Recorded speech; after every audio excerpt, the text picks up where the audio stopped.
Chapter 39:54. That's impossible. All the valuable items in our auction house are stored here. The manager wiped off his cold sweat as he spoke. He looked around anxiously, but he didn't find anything. Then did someone sneak in? As the old man spoke, his gaze instantly turned sharp. That's even more impossible. Aside from being guarded both inside and outside, this storeroom is also filled with traps. It's impossible for someone to open the traps and enter. The manager's face turned paler as he spoke. This item wasn't lost, nor was it stolen. It could only be considered as him losing it. If it was any other time, it wouldn't be a big deal. However, right now, he needed to use the tiger bone tendon to treat that elder. If he lost the main medicinal ingredient, he wouldn't be able to bear the blame if his superiors were to blame him. Looking at the storeroom that stretched as far as the eye could see, the old man frowned and said, "Hurry up and look for it. If you can't find it, go to other places to see if there are any more. Send it over as soon as possible, so as not to delay the treatment." "Yes," the head steward hurriedly responded. Seeing the two of them walk out, he turned around to look and finally left with them. After they left, Fengjiu quietly appeared in the space. Thinking about their conversation just now, her eyes flashed. She didn't expect that someone on this mainland had already heard about their news and was preparing to make a move on her. Did they want to snatch the ancient golden lotus? Or did they want to use her to become famous in all the lands? Her strength had plummeted? Just because her strength had plummeted, did that mean she could be trampled on by others? If there really was someone who didn't know the difference between life and death, she didn't mind moving her hands and feet and letting them know her methods. A cold look flashed across her cold eyes. She didn't intend to take away all the treasures in this storeroom, but now, the corners of her beautiful lips curled up slightly, revealing a wicked smile. Since they had their eyes on her, it would be a waste if she didn't take it. She would first collect all the treasures in this storeroom. With a thought, she waved her sleeve, and all the treasures inside were taken into her space. She quietly exited the warehouse, but did not leave the auction house immediately. Instead, she concealed her aura and walked in the night. She came to a dark place and saw the two old men from before sitting and talking in the front hall. Not far away, a maidservant carrying a cup of tea was walking towards her. The corners of her lips curled up slightly. Her figure quietly moved forward, and while no one was paying attention, she took the tea from the maidservant's hands. At the same time, she covered the maidservant's mouth with one hand and dragged her to a dark place. Not long after, Fengjiu, who had changed into the servant girl's clothes, came out with a cup of tea. She combed her hair with one hand and touched her face with the corner of her mouth raised. Only then did she walk forward with small steps. In the hall, one of the old men said, "We've just received news that His Majesty will arrive in the second half of the night. He wants us to prepare first. When he arrives, we'll make our move so that they won't be able to escape this town." Fengjiu, who was wearing the servant girl's clothes, lowered her head and poured tea for one of them. Then she carried a tray to the other person's side and placed another cup of tea on the table. Just as she was about to leave with the tray, the old man who had taken a sip of tea looked at the tea and then looked at the maidservant. "Did you make this tea?" "Yes."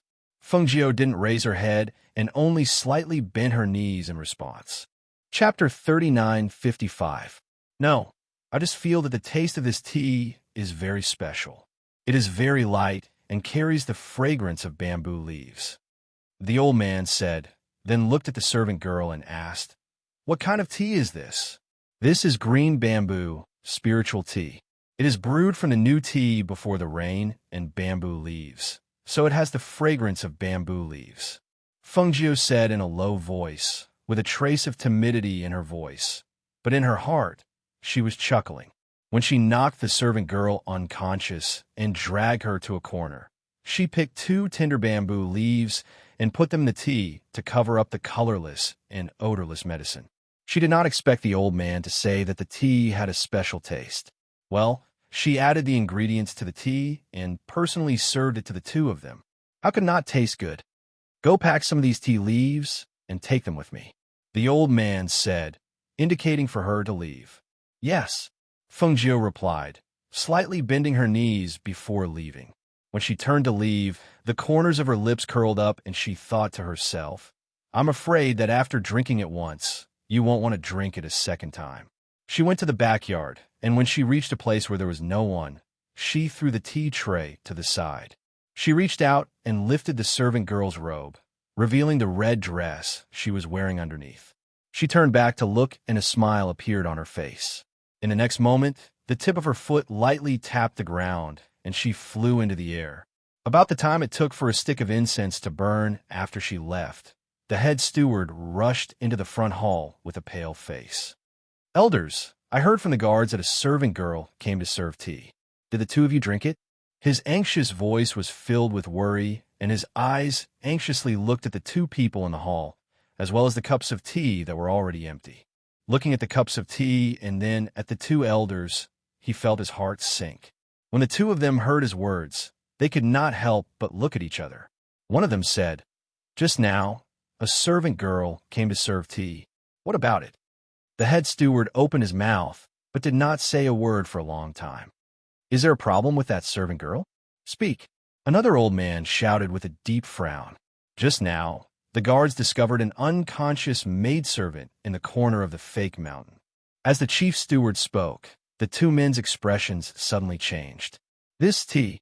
One of the old men looked at the old man who knew medicine and asked. However, his throat seemed to be choked with something. He could only say two words and couldn't ask anything else. When the servant girl came in, she only served them 2 cups of tea. If there was a problem, the problem would lie in the tea. The tea that I drank just now did not have the smell of any medicine. The only thing it had was the fragrance of the bamboo leaves. The old man who knew medicine said. However, even though he said that, his face turned even paler. It was precisely because of this that he realized that something was wrong. Almost immediately, he reached out to check his own pulse. After checking his pulse, he slumped into the chair, as if all the strength in his body had been sucked out. "How is it?" the old man asked anxiously and stood up abruptly. However, when he stood up abruptly, he felt his vision blur. His limbs felt weak, and he fell back down. Chapter 39:56. As he watched his cultivation slowly dissipate, no matter how calm the elder was, his face was now filled with shock and fear. His face was deathly pale, and his lips trembled. He wanted to speak, but could not because he was in disbelief. "Hiss!" When the chief manager saw this scene, he sucked in a breath of cold air and fell to the ground. This was the complete dissipation of his cultivation. At this moment, wisps of smoke also rose from the top of the other elder's head. He no longer struggled and only muttered with an ashen face. "So that's how it is? So that's how it is." In less than half an incense stick's worth of time, the two elders' cultivation had completely dissipated. As their cultivation dissipated, their appearance also underwent a great change. Their entire being instantly aged like a person who had one foot in the coffin and was about to die. "Investigate. Investigate for me," one of the elders spoke. His hoarse voice was no longer full of vigor. Instead, it was filled with a sense of weakness and powerlessness. The moment he opened his mouth, his loose teeth fell out of his mouth and fell to the ground. The head steward hurriedly scrambled out of the room. Just as he stood up outside, his legs gave way and he fell to the ground again. It was as if he could already see his own end. It would definitely be more terrifying than what they were experiencing now. This is bad, head steward." A middle-aged steward hurriedly ran in with a pale face. When he saw the head steward sitting on the ground, he hurriedly stepped forward to help him up. He hurriedly said, "Head steward, this is bad. This is bad. What's wrong now?" The head steward used his strength to stand up and asked weakly, "Haven't enough things happened today?" The two elders' cultivation had completely dissipated, and they did not even know who had done it. Right now, what could be more serious than this? "Head steward, the tiger bones and tendons have disappeared.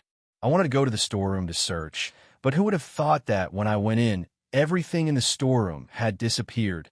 The steward said anxiously, his face full of fear. The items in the storeroom were priceless. Not to mention losing everything. Even if one item was lost, they would not be able to bear the consequences. However, who would have thought that the treasures in the storeroom had all been taken away by someone? While what? The head steward, who had just stood up, felt his vision darken, and he almost fainted from the impact.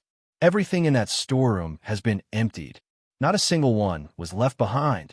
As the steward spoke, he hurriedly supported the steward and asked, "Steward, what do we do now?" The head steward was stunned for a long time. He grabbed the steward beside him tightly and muttered, "Help me back to rest. We'll talk when the Lord comes up. We'll talk when the Lord comes up." He didn't know what to do. Send someone to look for him? Where can I find it? He couldn't find anything even after searching aimlessly all over the city. His mind was in a mess right now. He was both flustered and fearful. He could only wait until he calmed down. Compared to the chaos on this side, Feng Jiu quietly avoided the people guarding outside the inn and returned to the inn's room. As soon as she entered, she saw that Xianyuan Mose was still sitting at the table reading a book, while the two children were already asleep on the small bed. "You're back," Xianyuan Mose asked as he took out a cup and poured her a glass of water. "Did you find anything?" Chapter 39:57. As she spoke, she took a sip of tea and said, "The people from the auction house intend to make a move against us.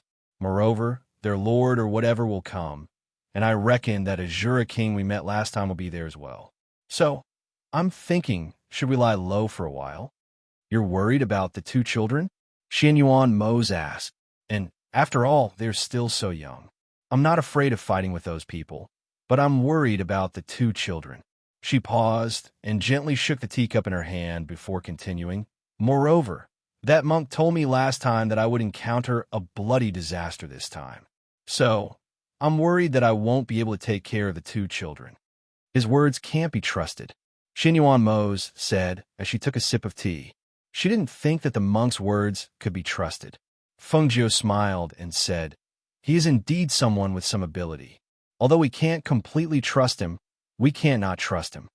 She looked at the sky outside and said, "There is still some time before the second half of the night. I'll go refine the tiger bone tendons into a pill for you to take. However, I reckon that tonight won't be peaceful. We have to let them be more vigilant. Go into the space and refine it. That way, even if someone attacks, they won't disturb you." Xianyuan Mose said as her gaze shifted to the two children she was familiar with. "As for the two children, let them stay here. I will take care of them." Feng Jiu paused for a moment before saying, "All right, I will try my best to hurry." After saying that, she walked out of the room and told Leng Hua and Leng Shuang to take care of things.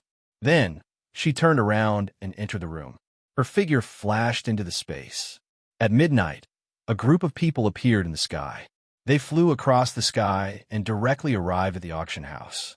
When the group of people entered the auction house's main courtyard, the cultivators waiting in the courtyard immediately bowed respectfully when they saw the person in the lead. "Greetings, Lord."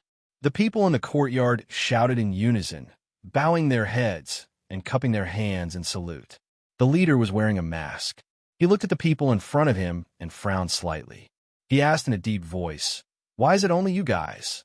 Hearing these words, everyone looked at each other, not knowing what to say. They could only lower their heads. Seeing this, the head manager helplessly took a step forward and said in a trembling voice, "Master, the two elders' cultivations have been crippled."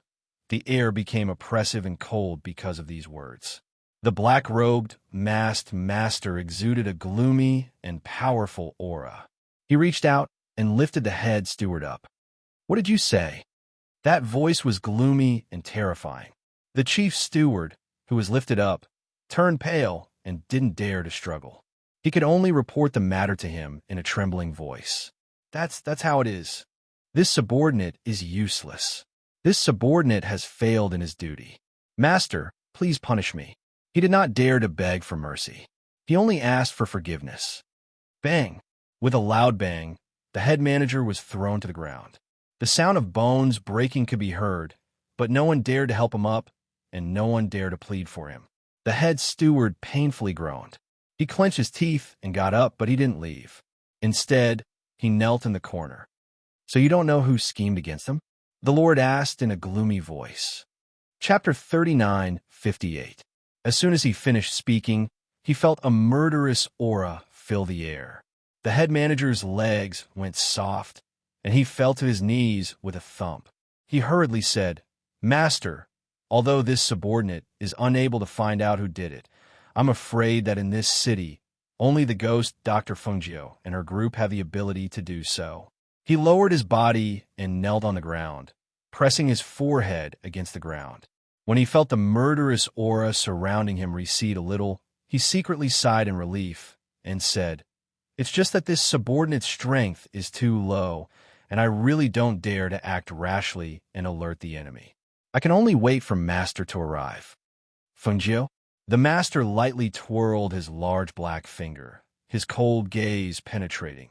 "Everyone says that the ghost Dr. Fungio, as a woman, has leapt to become the master of heaven and earth, standing above all the experts. I'd like to see if she's really as powerful and invincible as the rumors say. Master, that Fungio and her group have entered the city. This subordinate heard that they have 2 children with them, and one of them is sitting in a wheelchair with limited mobility." The kneeling head manager hurriedly reported the news he had heard. The master's eyes flashed, and a cold glint flashed through his eyes. He said in a low voice, "Gather the troops. Surround them. I want to meet them personally." "Yes." The head manager hurriedly responded, and then stood up to quickly arrange things. At the inn it was the dead of the night, the time when people were sleeping soundly. However, at this time, Du Fan and the others had already dispersed the people in the inn. Go. Hurry and go," Hui Lang shouted, as he picked up a man and threw him out of the inn. "Go and stay somewhere else. This inn won't accept anyone tonight." You're going too far." A man was chased out, and he angrily and hurriedly tidied up his slightly messy robes. He glared angrily at Hui Lang and said, "You're all bandits, chasing us out in the middle of the night. Where do you want us to go to rest? You're really too reckless." Don't pull on my clothes. I'll go myself. A man was pulled out, and his clothes were pulled up to his neck, causing him to shout with a pale face. Wei Feng loosened his grip and put him down. He glanced at him and snorted lightly. "Wouldn't it be better if you said so earlier? You insisted that I had to drag you out before you were willing to come out. You know that we're saving you. You make it seem like we're bullying and humiliating you." A middle-aged man brought along a pair of young children as he walked out. They were guests of the inn as well, but they were woken up in the middle of the night and chased out of the inn. Even though they weren't members of large clans, they were from small clans, so the middle-aged man was originally slightly displeased and unable to understand their crude actions of chasing people away, yet not harming them. However, after he heard Wei Feng's words, his heart was slightly moved. Could it be that we'll encounter danger while staying in this inn? The middle-aged man asked, and he could be considered to be polite. Wei Feng glanced at him when he saw this, and then he said, "It's not that we'll encounter danger, but I reckon that this inn will be surrounded in a moment. Even though those people came for us, if they make a move against us, then it'll be unavoidable to affect all of you. So I drove all of you away."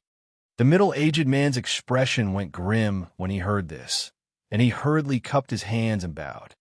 "Thank you, young master, for informing us. We'll be leaving first."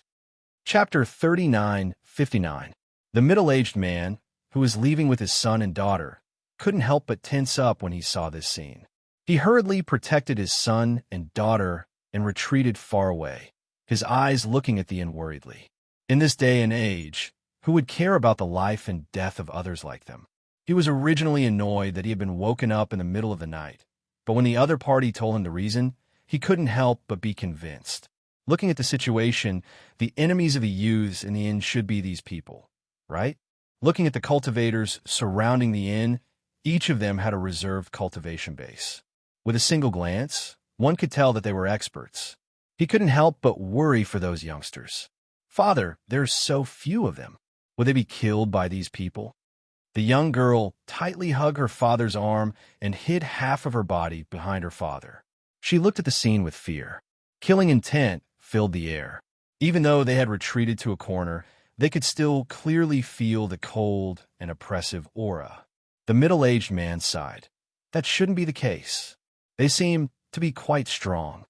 Although he didn't know the strength of the people in the inn, he saw that none of the men were panicked. Furthermore, they clearly knew that their enemies would come.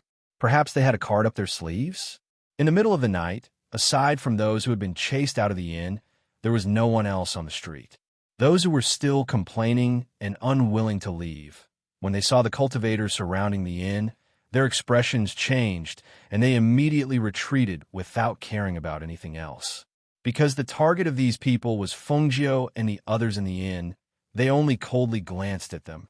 When they saw them retreat, they didn't make things difficult for them. The group of cultivators flying in the sky were 8 cultivators carrying a palanquin. The group of cultivators stopped in front of the inn. The curtain of the palanquin was lifted, revealing a masked man sitting inside. "We greet the Lord." Everyone respectfully knelt down. When a middle-aged man who had retreated far away with his children saw the badges on the arms of the 8 people who were carrying the palanquin, as well as the mark on the palanquin, his face instantly turned ghastly pale. His body trembled, and he quickly covered the mouths of his children and led them away. The man sitting in the palanquin looked at the brightly lit inn in front of him while twirling the fingers on his thumb. He glanced around and asked, "The Azura King's men haven't arrived yet?" A cultivator respectfully said, replying to the Lord, "They still haven't arrived." "Gee, cowards. It seems that after suffering once, you're afraid of them." The man in the palanquin sneered. Contempt and disdain flashed across his eyes. He stared at the inn in front of him as a word filled with icy killing intent came out from his mouth. It was clearly transmitted into everyone's ears and reverberated in the air. "Attack!" "Yes." The cultivators received the order and responded in a deep voice. They stood up and drew their swords from their waists. Spiritual energy surged from their bodies. In the next moment, the surrounding people attacked the inn from all directions. Chapter 3960. However, when the sword chi slashed towards the inn, it seemed to have hit some kind of defensive barrier and was bounced back. The cultivators who rushed into the inn were also kicked out when they rushed into the inn. Bang, bang, bang. The sound of heavy kicks hitting the cultivators' bodies rang out. The force of the kicks was so heavy that their sternum was broken and their internal organs were damaged. Some of them couldn't help but cry out in pain. They lost their balance and flew out, landing heavily on the ground outside the inn and in front of the sedan. Pooh! Fresh blood spurted out of the cultivators' mouths and splattered all over the ground. The cultivators raised their hands to wipe the blood from the corners of their mouths and tried to stand up. However, they found that they had no strength and fell back down. They were both shocked and anxious. They were shocked because they fell in front of the sedan and were afraid that their master would punish them for their incompetence. The more anxious they were, the more blood flowed out of their mouths. In the sedan, the masked man looked at the cultivators who had fallen in front of him with a gloomy gaze. He swept a glance at the cultivators on the ground and raised his hand.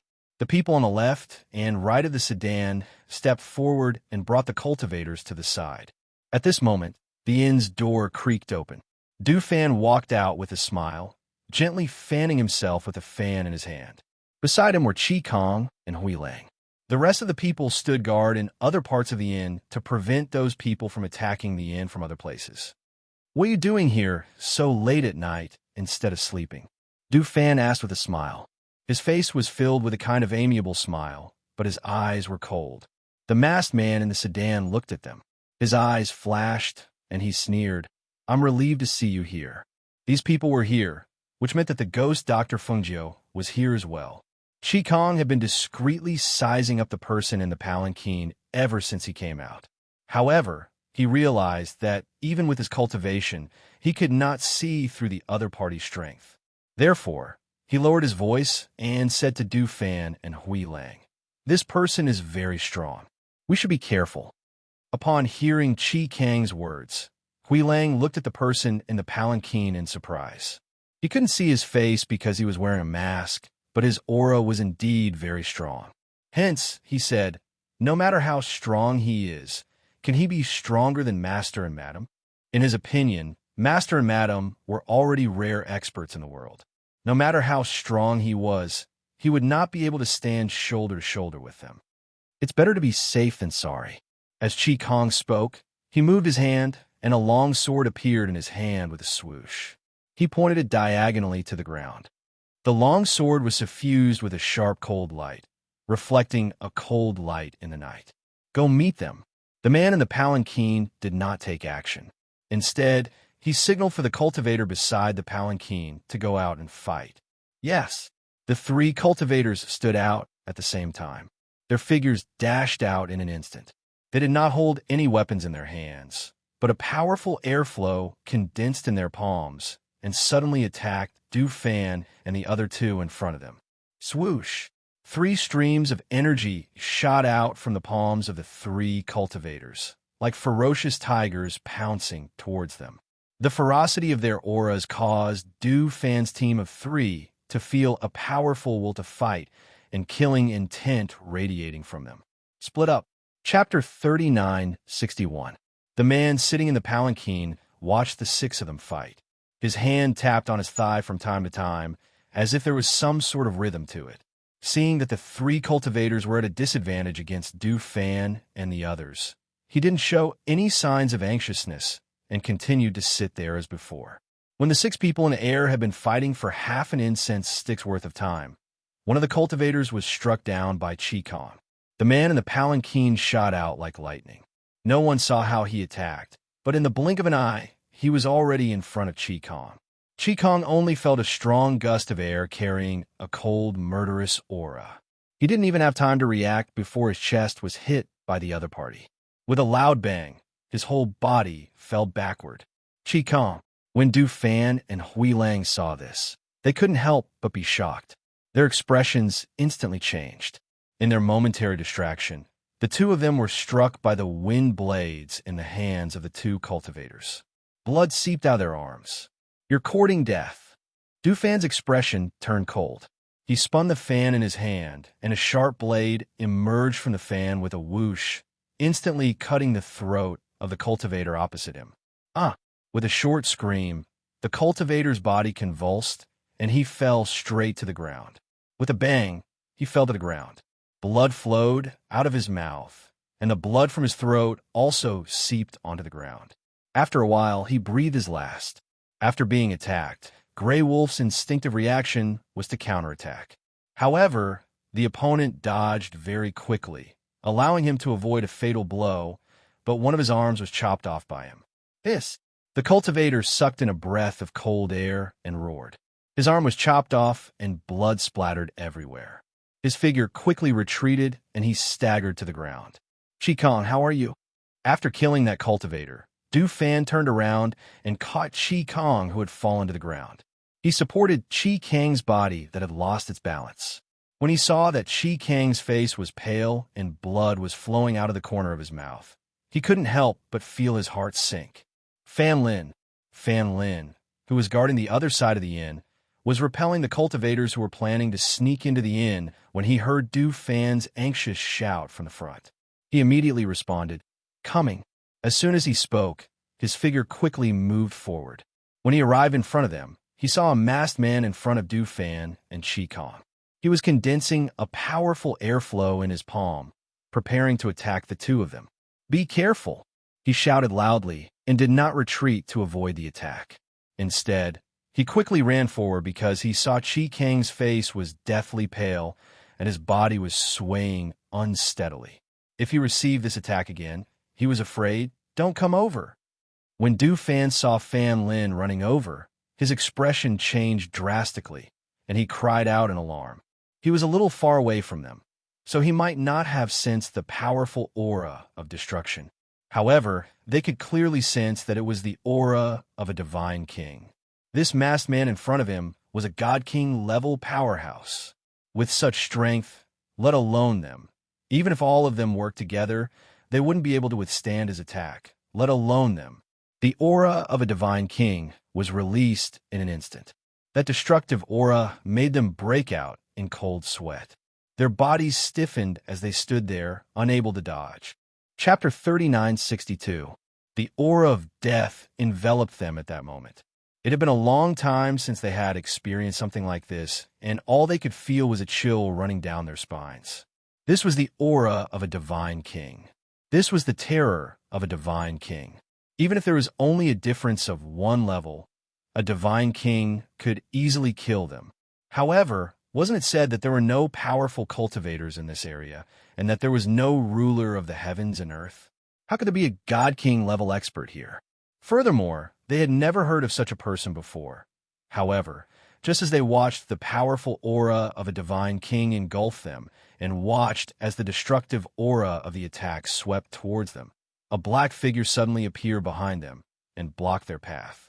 Before they could react, he had already pushed them aside and pushed them back to the door of the inn. Rumble. The two powerful airflows suddenly collided with each other, erupting with a terrifying pressure.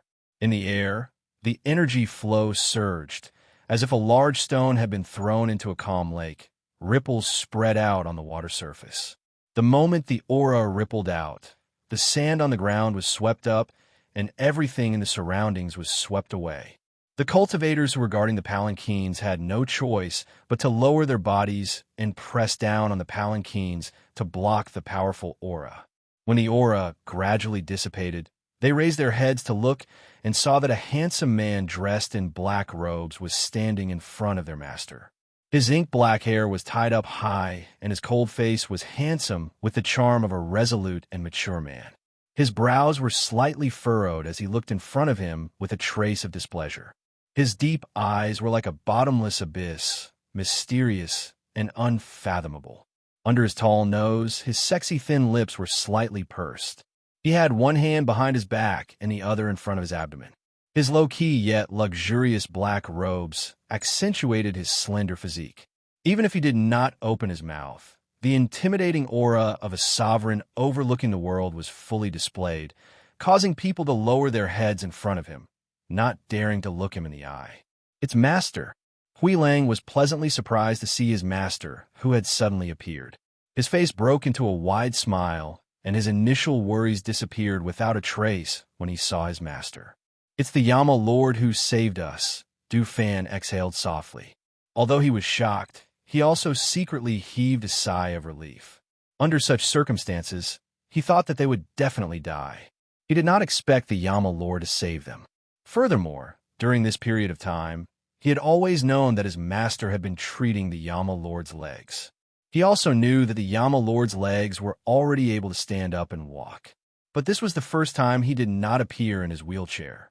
Instead, he stood before them and blocked the danger and murderous intent. Cough. Chi Kong coughed, and blood flowed out of his mouth again. Fan Lin, who was beside him, saw this and quickly came to his senses. He went forward to support him. "Quick, let's go in."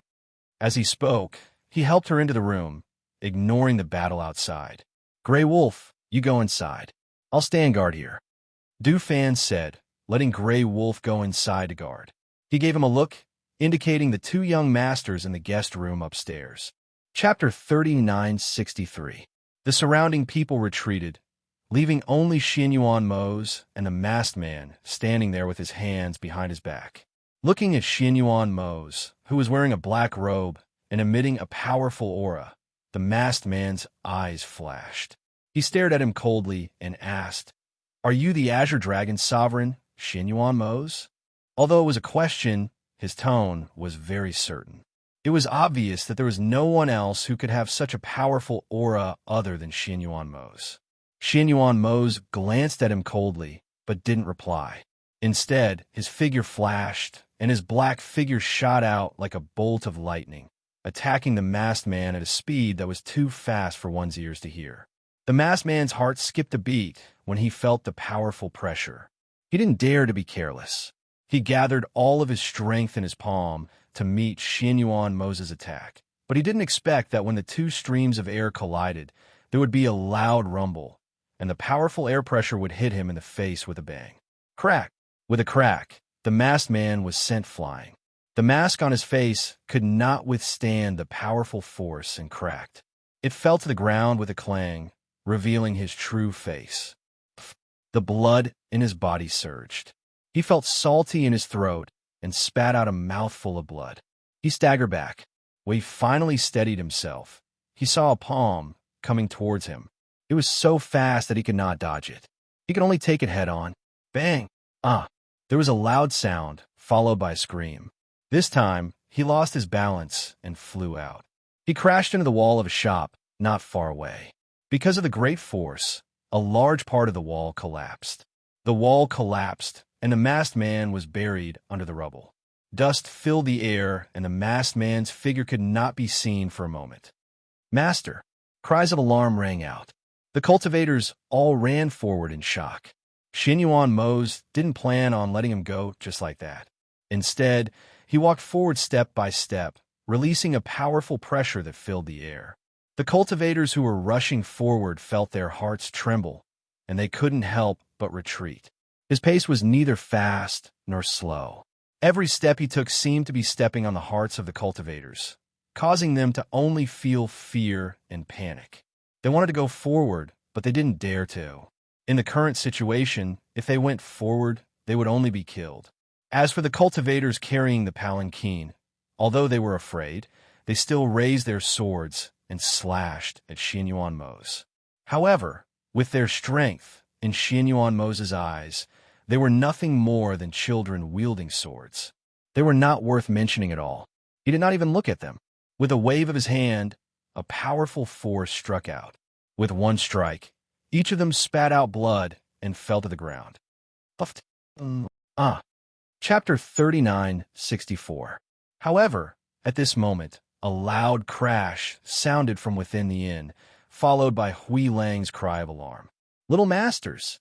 Almost as soon as he heard Hui Lang's cry of alarm, Xinyuan Mose immediately turned around and dashed towards the inn. His speed was as fast as the wind. However, no matter how fast he could not outrun the Demon King who was hoisting the two children into the air. Wah! Wah! The two children were woken up from their sleep and were hoisted into the air by their sleeves. The night breeze was slightly chilly, causing the two little fellows' faces to turn red. They did not know fear. They only knew that they had not slept enough and had been woken up. Hence, they instinctively began to bawl loudly. The children's cries rang out clearly in the night. However, it scared Du Fan and the others so much that their limbs went limp and their hearts were raised high. "Let go of the little masters! Let go of the little masters, and I'll spare your life. Let go of the little masters!" Du Fan and the others shouted angrily. Even though they knew that he would never let go of the little masters, they still yelled at him loudly. This was the first time that the little masters had been placed in such a dangerous situation in front of them. Their minds were in a mess as they were afraid that the Demon King would hurt the two little masters. Xinyuan Mose watched as his children were hoisted into the air. He watched as the blankets covering the two children had fallen off, leaving only a thin layer of clothing covering their bodies. He watched as they waved their arms and legs and wailed. His entire being felt as if he had fallen into an ice cellar, his entire body chilled to the bone. Under his sleeves, his hands were tightly clenched into fists. He watched as his children hoisted him up and stared arrogantly at the Demon King below. A monstrous, murderous intent churned in his eyes. "Let go of them, and I'll spare your life." His low and deep voice was icy cold as a powerful aura filled the air. As soon as he finished speaking, he paused between each word and said, "If you harm even a single hair on their heads, I will make you suffer a fate worse than death, even if you run to the ends of the earth." Those words struck the hearts of the crowd like a thunderbolt, causing a loud boom in their minds. Those sharp and cold words filled with murderous intent reverberated over and over again.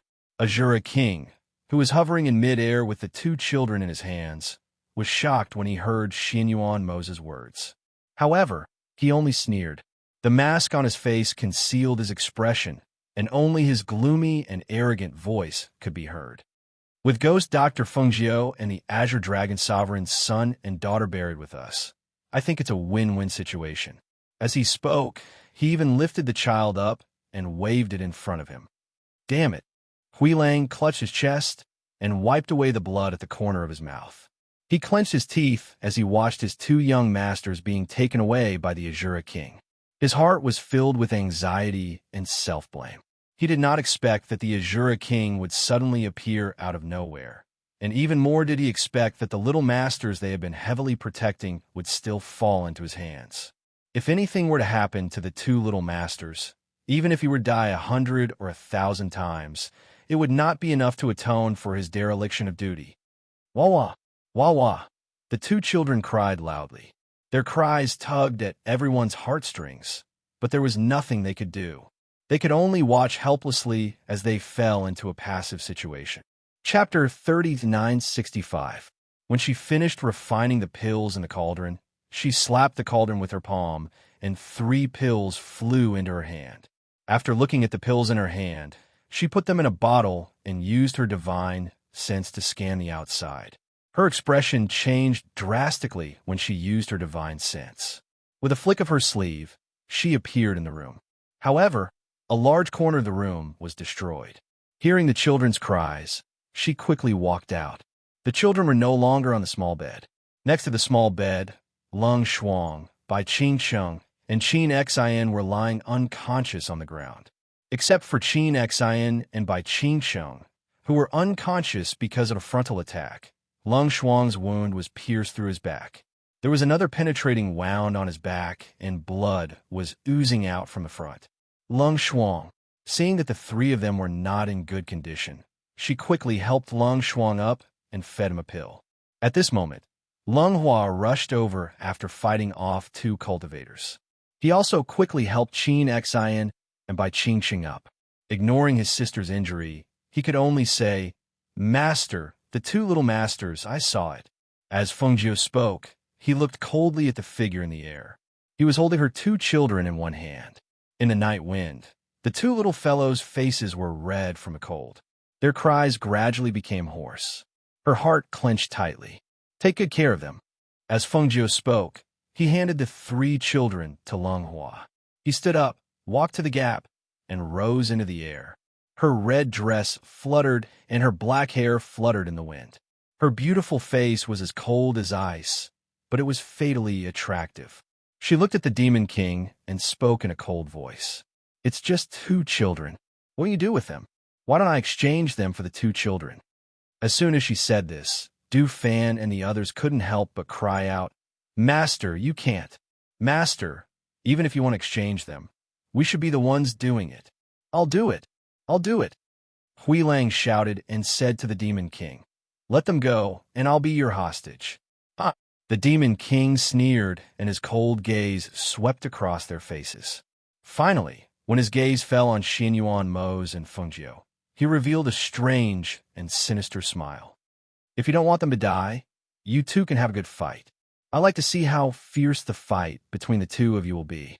He stared at them with gloomy eyes, as if he recalled the time when he was defeated by Fengjiu, and his aura became even more gloomy. Remember, he had to give it his all. Don't hold back. If you hold back, then I don't mind sending one of your children to meet the King of Hell. Hearing his words, Du Fan and the others' expressions turned ugly. They glared angrily at the Demon King and wanted nothing more than to pounce forward and bite off a piece of flesh. He wants to force Master and Yama Lord to kill each other. Damn it! They knew that this was his scheme, but no one could stop him. No one could stop him. What should they do? How can they save the 2 little masters? Chapter 3966. The 2 of them looked at each other from afar. One of them was above the inn, while the other was in front of the inn. Their eyes met, and in that instant, Xianyuan Mose understood Fengjiu's intention. His eyes flashed, and his palms moved slightly. The spiritual energy in his body surged, and in the next moment, his figure flashed and attacked Fengjiu fiercely.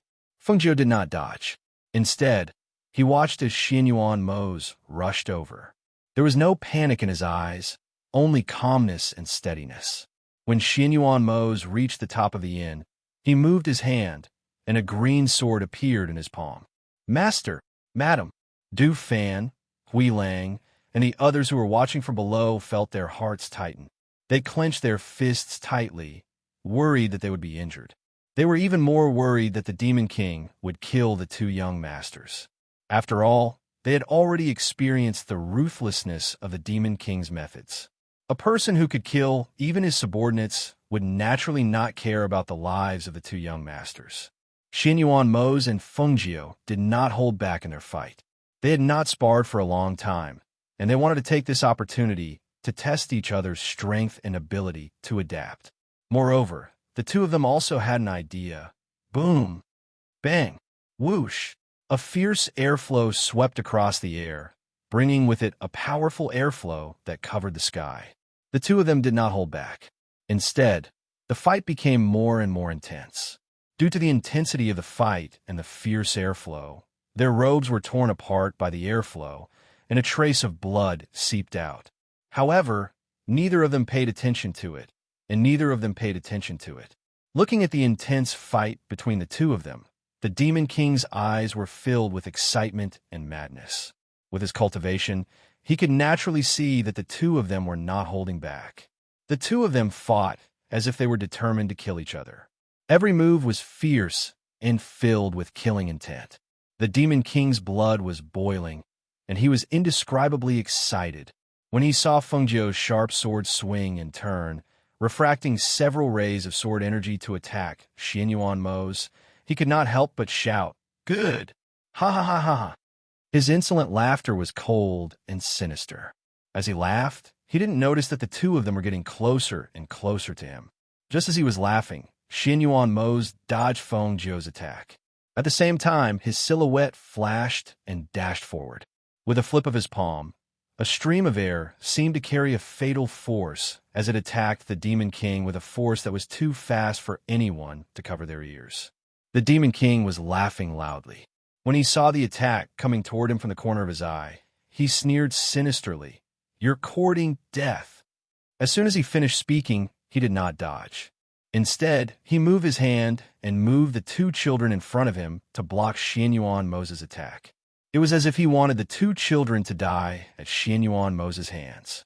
However, just as he moved his hand and lifted the two children in front of him to block the attack, a cold, murderous aura suddenly attacked from the side. In that instant, he was so shocked that he instinctively let out a low cry and looked in that direction, only to see a flash of green light coming at him like lightning. Whoosh! Chapter 39:67. The Demon King let out a blood-curdling scream. His mournful voice pierced through the air and entered everyone's ears. His arm had been chopped off and blood spurted out like a fountain. However, even though one of his arms had been chopped off, he reacted in an instant and used his other hand to grab the two children who were falling down along with his arm. He knew very well that these two children were his life-saving talismans. As long as they were in his hands, even if he wanted to do anything to Xianyuan Mose and Fengjiu, they would not dare to resist in the slightest. However, just as he stretched out his hand to grab them, he felt a cold, murderous aura coming straight at him. He had no choice but to withdraw his arm and quickly retreat to avoid it. However, just as he dodged and retreated, Xianyuan Mose's attack came again. When he saw the terrifying aura that could destroy the heavens and earth, he felt a wave of regret in his heart. He had been careless. He had not expected the two of them to be so cunning. Xianyuan Mose's previous attack had been a feint. He had predicted that he would use the two children to block the attack. However, he had not expected that he would fall into their trap. Not only had he lost an arm, but he had also lost the life-saving talisman in his hand. How abominable! A heaven-destroying, earth-shattering pressure surged out along with a terrifying airflow, instantly enveloping the rapidly retreating Azura King. Shrill screams rang out from the airflow, reaching the clouds, shocking everyone in the town. Fengjiu and Xianyuan Mose's cooperation was flawless. When Xianyuan Mose attacked the Demon King, Fengjiu turned around and rushed down. Before the two children fell to the ground, he reached out and caught them in his arms. When she felt the two children fall into her arms, she let out a sigh of relief. Only then did she feel relieved, because she had to refine pills in the space, and Xianyuan Mose was guarding the two children. She thought that everything would be fine. She did not expect that her carelessness would cause the two children to fall into such a dangerous situation. If something had happened to them, she really did not know what to do. She fell from the air with the two children in her arms. Her hands were still trembling slightly. That kind of fear and panic was indescribable. Master, Madam, Du Fan, Hui Lang, and Ing Yi quickly rushed forward. They were all injured and pale, but they did not care about their injuries. Seeing the two children return to Feng Jiu's arms, they all wanted to see if the two little masters were all right. A mournful scream reached their ears. Feng Jiu looked up and saw that the Demon King's robes were torn apart in the powerful airflow. His whole body was like a whirlwind of blades, and pieces of his flesh were cut and minced by the powerful airflow. Blood and flesh flew all over the sky. The people below could not help but feel a chill in their hearts when they saw this scene. They only felt a cold aura of death rising from the soles of their feet to their hearts. It made them want to run, but they were so frightened that they could not move. They could only watch this scene unfold before their eyes. Chapter 3968. He wanted to turn around and avoid the killing intent that was coming from the sky. However, his body was held in place by a powerful force.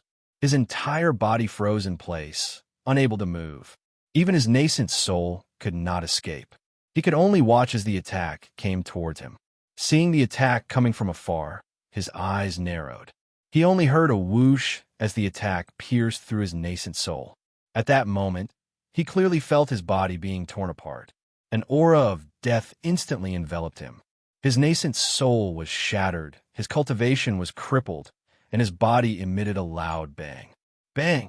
He didn't even have the chance to scream before he exploded into pieces and scattered in the corner. Only the smell of blood in the air was left. Don't leave a single one alive. Xinyuan Mo's voice came from the sky. His cold gaze swept past the cultivators who were preparing to escape. Almost as soon as he spoke, Du Fan and the others below immediately attacked those cultivators. Even though they were injured, it was more than enough to deal with these cultivators. In less than half an incense stick's worth of time, screams could be heard coming from all directions. Corpses fell to the ground one after another. Blood splashed all over the ground outside the inn. The entire scene looked like a scene from hell, causing people to shudder in fear. Well, the children were still crying. Feng Jiu reached out to touch the foreheads of the two children. Her eyes could not help but fill with worry. How are the children? Xinyuan Mo's came to her side and helped to take one of the children. Looking at the pair of children whose small faces were red from the cold, his eyes were full of pity and self-blame. Their foreheads are a little hot. They must have caught a cold. Let's go back first, Feng Jiu said. Carrying the child in her arms, she hurriedly walked into the inn. The two of them entered the inn and came to a room that was not destroyed. After putting the two children on the bed, they hurriedly wrapped them with clothes. However, because of the night's cold and perhaps because they were frightened, the two children kept crying. They cried until their voices became hoarse and did not stop. Be good, don't cry. Mother is here. Feng Jiu comforted them softly and patted their chests gently with one hand. Because the two children were still young, she couldn't give them medicine casually. Seeing the two children crying like that, she was also anxious and her eyes turned red. Seeing her like this, Xinyuan Mo's went forward to comfort her. Don't worry. It's not a big deal for a child to catch a cold. He'll get better slowly. Although he said so, he was also very anxious and worried. After all, the two children had not been sick since they were born. Now that they were like this because of his negligence, how could he feel good in his heart? It's all my fault. If I had put the child in the space, maybe this wouldn't have happened. She blamed herself. When he heard this, Xinyuan Mo's looked at her seriously. He saw that she had her head lowered, her eyes were red, and her face was full of self-blame. And so, he sat down on the side of the bed, placed both hands on her shoulders, and turned her around to face him. Chapter 3969. His voice was low and solemn, and his handsome and resolute face had a serious expression. He looked at her and continued, You know very well that if we send the children into your space at the slightest sign of danger, as time passes, the secret of the heaven-defying space will be exposed. Moreover, everything is like this. After a long time, you and I will have a habit of sending the children into the space at the slightest sign of danger. Perhaps we want to protect them, but who knows, this is not harming them? Hearing this, Fengjiu stared at him blankly. For a moment, she was speechless because she knew that he was telling the truth. When our children are in danger, as parents, we are the most worried. However, in the future, there will be many dangers and difficulties waiting for them on the road to their growth. We can't protect them forever. The only thing we can do is to protect them when they're young and teach them how to protect themselves. He exhaled softly and said slowly, even if we encountered such danger this time, we have learned a lesson. Because we have encountered it before, we could try to avoid the same thing from happening again. Fengjiu looked at him deeply. After a long time, she nodded and said, "Yes, I know. You are right. I rely too much on the space. Whenever something happens, I want to send the 2 children in." Xianyuan Mose held her hand and comforted her in a soft voice. "Don't blame yourself. Calm down. The children still need your help to treat them." When he said this, Fengjiu finally reacted. Looking at the 2 crying children who had fallen asleep, she quickly reached out to check their temperature and then quickly stood up. "You stay here and take care of them. I will go and get some medicine." The 2 children couldn't take ordinary medicine, so she would make some medicine that they could take and wouldn't hurt them. Xianyuan Mose watched as she pulled herself together. Only then did his furrowed brows loosen up, and the expression on his face gradually relaxed as well. He looked at the 2 children sleeping on the bed. Their faces were red, and they seemed to be extremely uncomfortable. Even though they were asleep, their little faces were slightly wrinkled, and there were still tears at the corners of their eyes. He helped the 2 children pull up the small quilt on their bodies, then stood up and walked to the outer room. He fetched some cold water and 2 small towels, soaked them in it and wrung them dry, then carefully applied them to their foreheads. Perhaps it was because they felt the coldness. The 2 little fellows moved slightly. Their small mouths flattened, their noses sniffed, and they fell asleep again. Fengjiu went to help the 2 children concoct the medicinal liquid, while Du Fan and the others cleaned up the area outside. Lung Hua helped the injured Lung Shuang, Qin Xian, and Bai Qingqiang to their rooms, bandaged their wounds, and fed them medicinal pills. After cleaning up the things outside, Hui Lang and Ying looked at each other and stood at the door. They wanted to go in, but they didn't dare to. After all, it was their fault for not protecting them well. "Why don't you go in and take a look?" Hui Lang nudged Ying beside him, motioning for him to go in and take a look. Ying paused for a moment, then walked in. As soon as he saw Ying enter, Hui Lang quickly followed. Chapter 3970. As he spoke, he took the small basin of water away and replaced it with a new one. "Master, it's my fault for not protecting them well. Please punish me." He knelt down on one knee to beg for forgiveness. Hui Lang placed the basin of water beside the bed. Seeing Ying kneel down, he hurriedly knelt down as well and said, "Please punish me, master." Xianyuan Mose glanced at them and said, "Go and treat your wounds. Don't disturb the children here." Hearing this, Hui Lang raised his head to look at his master. Seeing that he had no intention of punishing them, he couldn't help but look at Ying. Seeing Ying nod and stand up, he rubbed his nose and hurriedly stood up and quietly left. When the 2 of them left, Du Fan and the others came up to them and asked, "How are they? How are the 2 young masters?" "They caught a cold. Master is using cold towels to cool them down. Madam has gone to prepare medicine," Hui Lang said as he turned to look at the room. Master and Madam had also been injured in the fight. Although it was only a superficial wound, it looked like there was a lot of blood flowing out of the wound. It seemed to have coagulated, but they hadn't cleaned and bandaged it. Thinking of this, Hui Lang said, "Master's wound hasn't been bandaged yet. I'd better go in." As he said this, he prepared to leave. However, just as he turned around, he was stopped by Du Fan. "What are you doing?" Hui Lang looked at him. "You don't have to go," Du Fan said as he shook his head and said, "The Yama Lord and Master are both injured. However, the wounds were caused by the airflow when they fought. It's not a big deal. The Yama Lord is taking care of the two young masters now. Master has gone to prepare medicine. You don't have to go in. When Master comes back, he will help the Yama Lord dress their wounds." Hearing this, Huilang thought for a moment and said, "All right, then I won't go." As he said this, he looked at Lung Hua and said, "Lung Hua, how are their injuries? Are your injuries serious?" Hearing his question, Lung Hua said warmly, "My sister and the others are all seriously injured. I've already helped them back to their rooms to rest and fed them some medicinal pills. Fan Lin just want to see them. He said that they have internal injuries and need to rest for a few days. It's not a big deal." "That's good." Hui Lang nodded.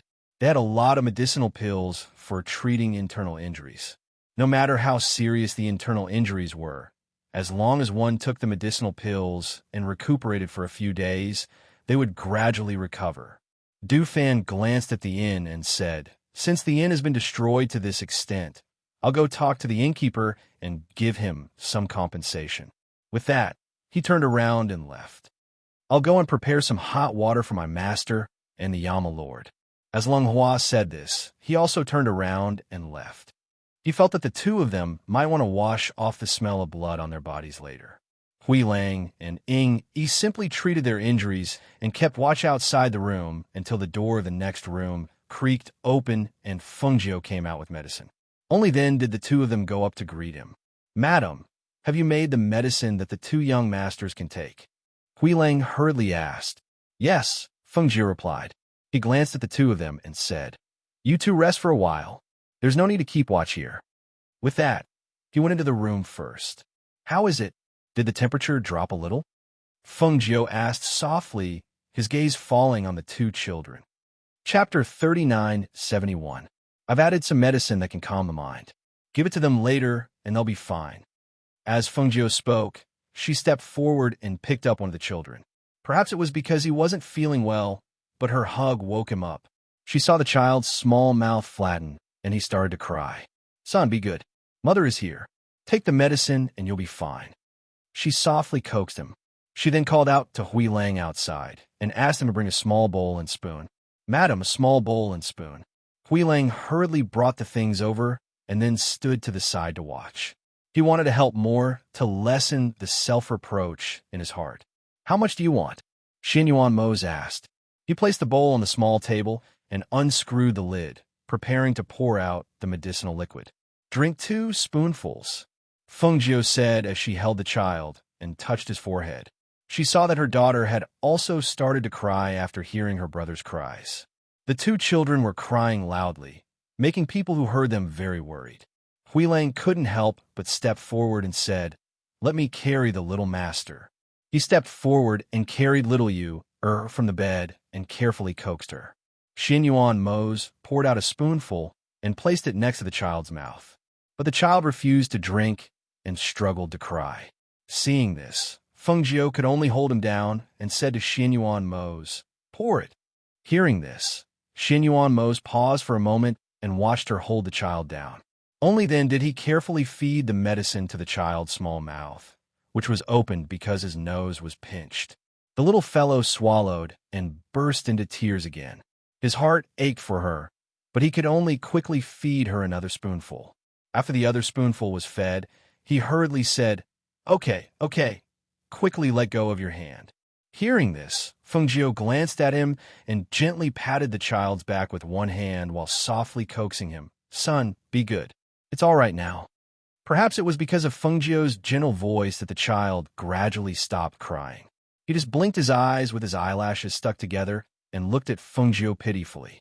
Seeing the child's long eyelashes slightly stuck together, Feng Jiu couldn't help but sigh softly. He held the child's small hand and said, "It's okay, mother is here." She put down the child in her arms and covered him with a blanket.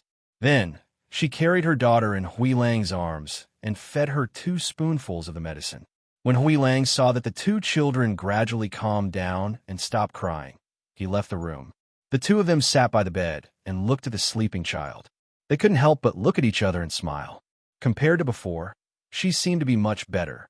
"Will the children's fever go down tonight?" Xin Yuan Mose asked. "Because they're still young, I didn't give them a lot of medicine." Their fever won't go down very quickly, but they should be much better by tomorrow morning. As Fengjiu spoke, she looked at the dried wounds on his body and said, "Your wounds also need to be treated." At this time, Hui Lang poked his head in from outside and said, "Master, madam, the water for bathing has already been prepared." Hearing this, Xinyuan Mo said, "You go bathe first. Treat your wounds first." Seeing this, Fengjiu didn't refuse. After she went to bathe, Xinyuan Mo also went to wash off the smell of blood on his body. When he came out, Fengjiu had already prepared the medicine. Seeing him come over, she said, "Sit here. I'll help you clean your wounds." Chapter 3972. Hearing this, Fengjiu looked at him and nodded. "Yes, let's go back once we're done." She also wanted to bring the two children back to meet her parents and grandfather. Now that she had obtained the ancient golden lotus, although she could not merge with it, she had obtained an unexpected surprise here. Imo-chan was still alive in this world. To them, this was the best news, the best surprise. In a house, opposite a monk sat a Taoist with a sage-like demeanor. The two of them did not sleep in the middle of the night. Instead, they sat in the courtyard with a game of chess and 2 cups of hot tea in front of them. You knew there would be trouble, so you hid here? The Taoist stroked his beard and smiled at the monk in front of him. The monk placed a chess piece down and said, "How can the place where the emperor and Fengxing appeared be peaceful? The emperor and Fengxing's son and daughter are also here, right? That day when the 4 monarchs came to congratulate us, I was very curious. I really want to meet the 2 children who were congratulated by everyone." The monk took a sip of tea and said slowly, "You and I have known each other for many years. You don't have to use words to test me. Heaven's secrets cannot be revealed. Whatever you want to know, I cannot tell you." Hearing this, the Taoist's eyes flashed and the smile on his face deepened. Seems like there really is something that cannot be said. Seeing that the monk pursed his lips and did not want to reveal anything, he did not ask further. He only said, "When do you plan to go back?" The monk glanced at him and said, "This poor monk has just arrived at your place." "Ha, good. If you want to stay, then stay." The Taoist smiled and placed a chess piece down. Compared to the blood and slaughter outside, the house was very quiet and secluded. The two of them played chess and occasionally chatted. It wasn't until the next morning that the monk stood up and said, "This poor monk will take his leave." Hearing this, the Taoist was stunned. "You're leaving?" He looked at him strangely and said, "Didn't you just come? Why do you want to leave? Let's go and take a look." As the monk said this, he put his palms together and bowed. When he turned to leave, he stopped and looked back at the Taoist, saying, "Don't follow me." Hearing this, the Taoist was stunned for a moment. Then he laughed. Good, I will send you out." As he said this, he stood up to send him off. Because of the battle last night, many families and cultivators in the city had their eyes on the inn. However, no one dared to offend or inquire about it. They only knew that last night, the infamous Demon King and the master behind the auction house had been killed in this place. Firstly, they were surprised that the owner of the auction house was so powerful. Secondly, they were shocked that someone could kill both the Azura King and the owner of the auction house. This level of strength shocked everyone in the city. They didn't dare to approach, but they also looked at the ruined inn from a place not far from the inn. No one dared to take half a step within 10 meters of the inn until they saw a monk leisurely walking towards the inn. Does that monk want to die? Why is he going to the inn?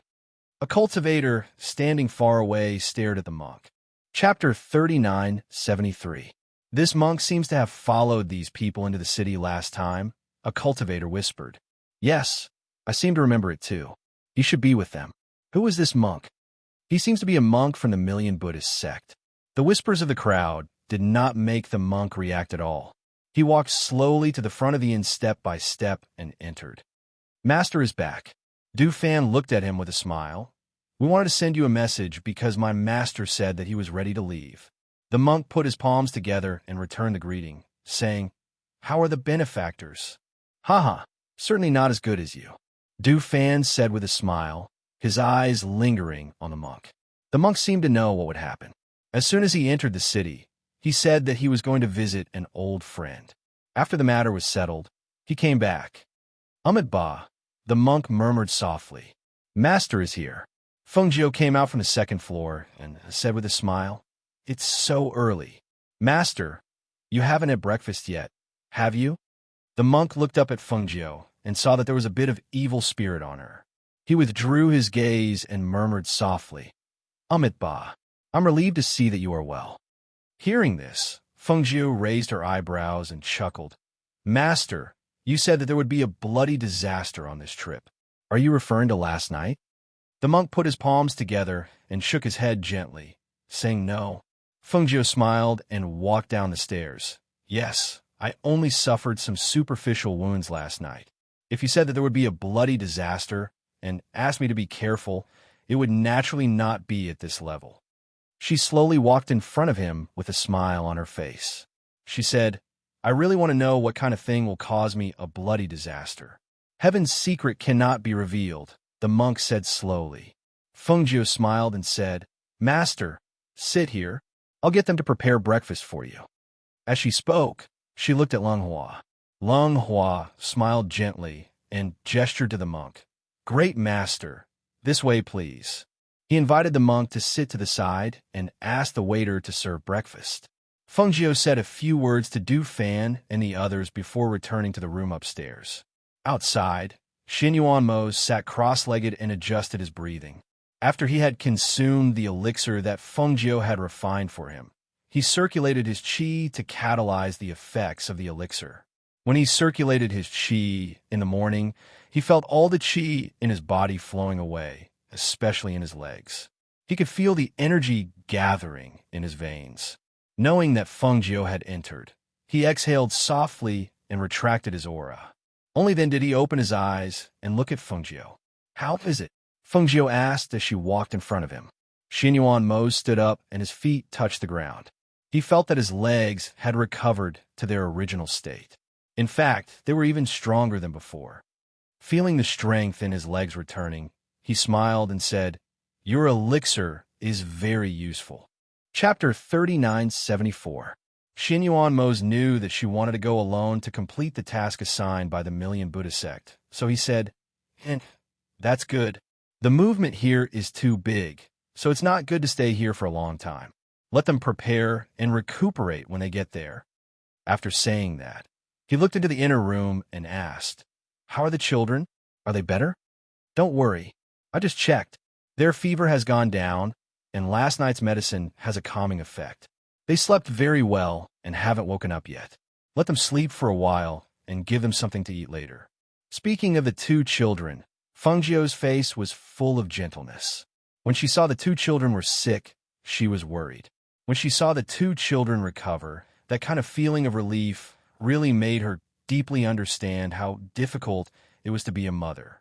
The two went to the inner room to see the children. They saw the two children on the big bed getting familiar with each other.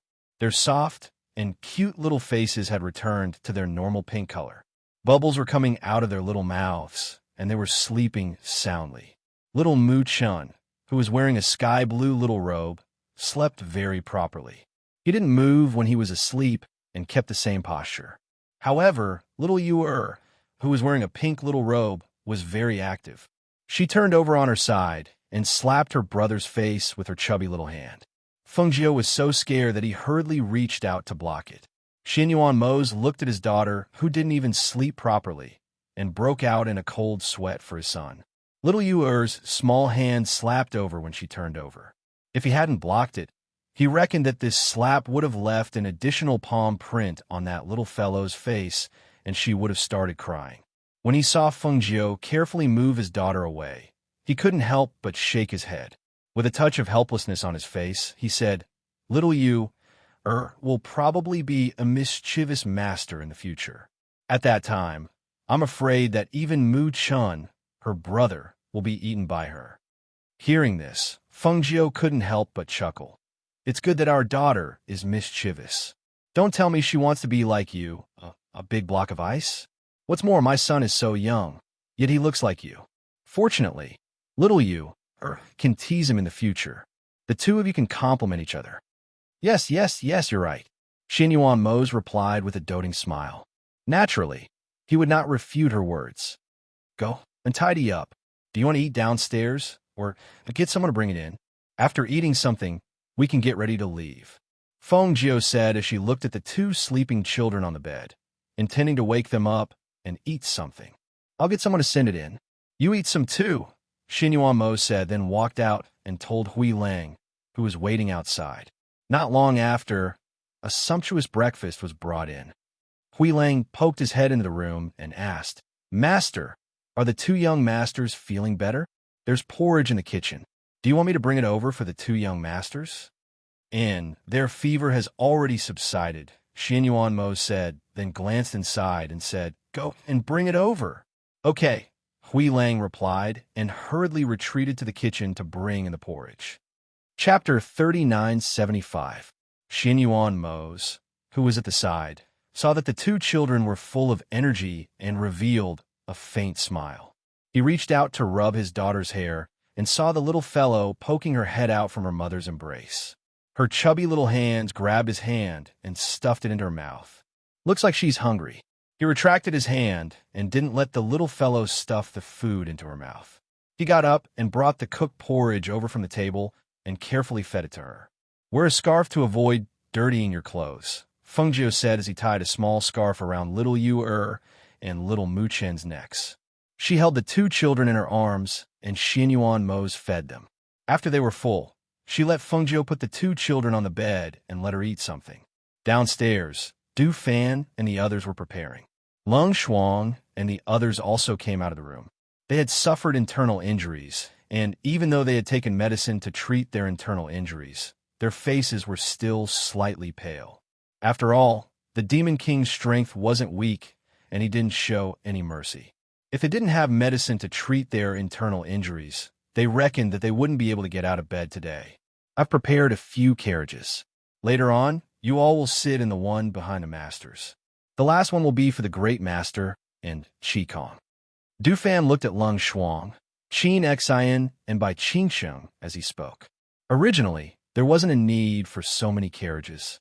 However, since everyone was injured, he prepared 2 more so that everyone could have a good rest on the road. Have Master and the others eaten breakfast? Lung Shuang asked. It's been sent up. They should be almost done eating by now. Du Fan said as he looked upstairs. He saw the door open and 2 people carrying the children came out. Master, Lung Shuang and the others bowed and called out.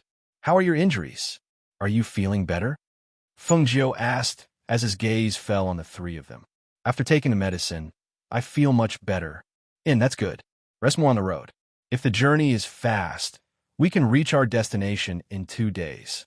Feng Jiu carried the children in his arms and went downstairs with Xinyuan Mo's. When they arrived downstairs, they saw that the Great Master was already sitting at the side chanting scriptures. They smiled and called out, Great Master, we should set off. The monk opened his eyes and looked at them. Then he stood up, put his palms together, and murmured a Buddhist mantra. Then he walked to their side. His gaze swept across the faces of the 2 cute children in their arms before he retracted his gaze. Feng Jiu didn't notice. He just let Lung Shuang and the others get on the carriages first. Then he walked with Xinyuan Mo's to the carriages and listened to Du Fan and the others. It wasn't until everyone got on the carriages that the 3 carriages went out of the city. 2 days later, in the evening, Du Fan and Lu Yun were waiting for their master's arrival at the city gate. As they had to settle everything in order to live in the city, the 2 of them came first on their swords and found a good house in the city. When they arrived, they could move in.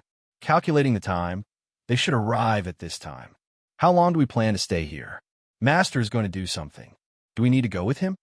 Seeing that the carriages hadn't arrived yet, Lu Yun started talking to Du Fan. Chapter 3976. Hearing this, Lu Yun glanced at him and asked in surprise, Why? Do you think it will take a long time for Master to help the Million Buddhist sect? This is just one of the reasons. After all, if it is not really difficult, they can handle it by themselves. Why do they need Master to help them? What's more, the monk's strength is not low. Du Fan said slowly. He closed the fan in his hand and held it behind his back. His eyes flashed slightly, and he said, As for the second reason, this area is now ownerless, and Master is here. Since we are here, how can we not take it? Based on Master and the Yama Lord's power, it won't be difficult for them to take over this place. However, Master's powers have yet to return to their peak.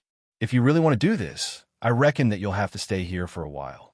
As soon as Lu Yin finished speaking, he saw a carriage not far from the city slowly approaching. Looking at the carriage, he smiled and said, "Look, Master and the others are here." Du Fan looked out of the city with a smile on his face and said, "It's earlier than expected.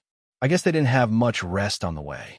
Fortunately, we have tidied up the house so they can rest when they come." While talking, the two men stepped forward to take them into the city.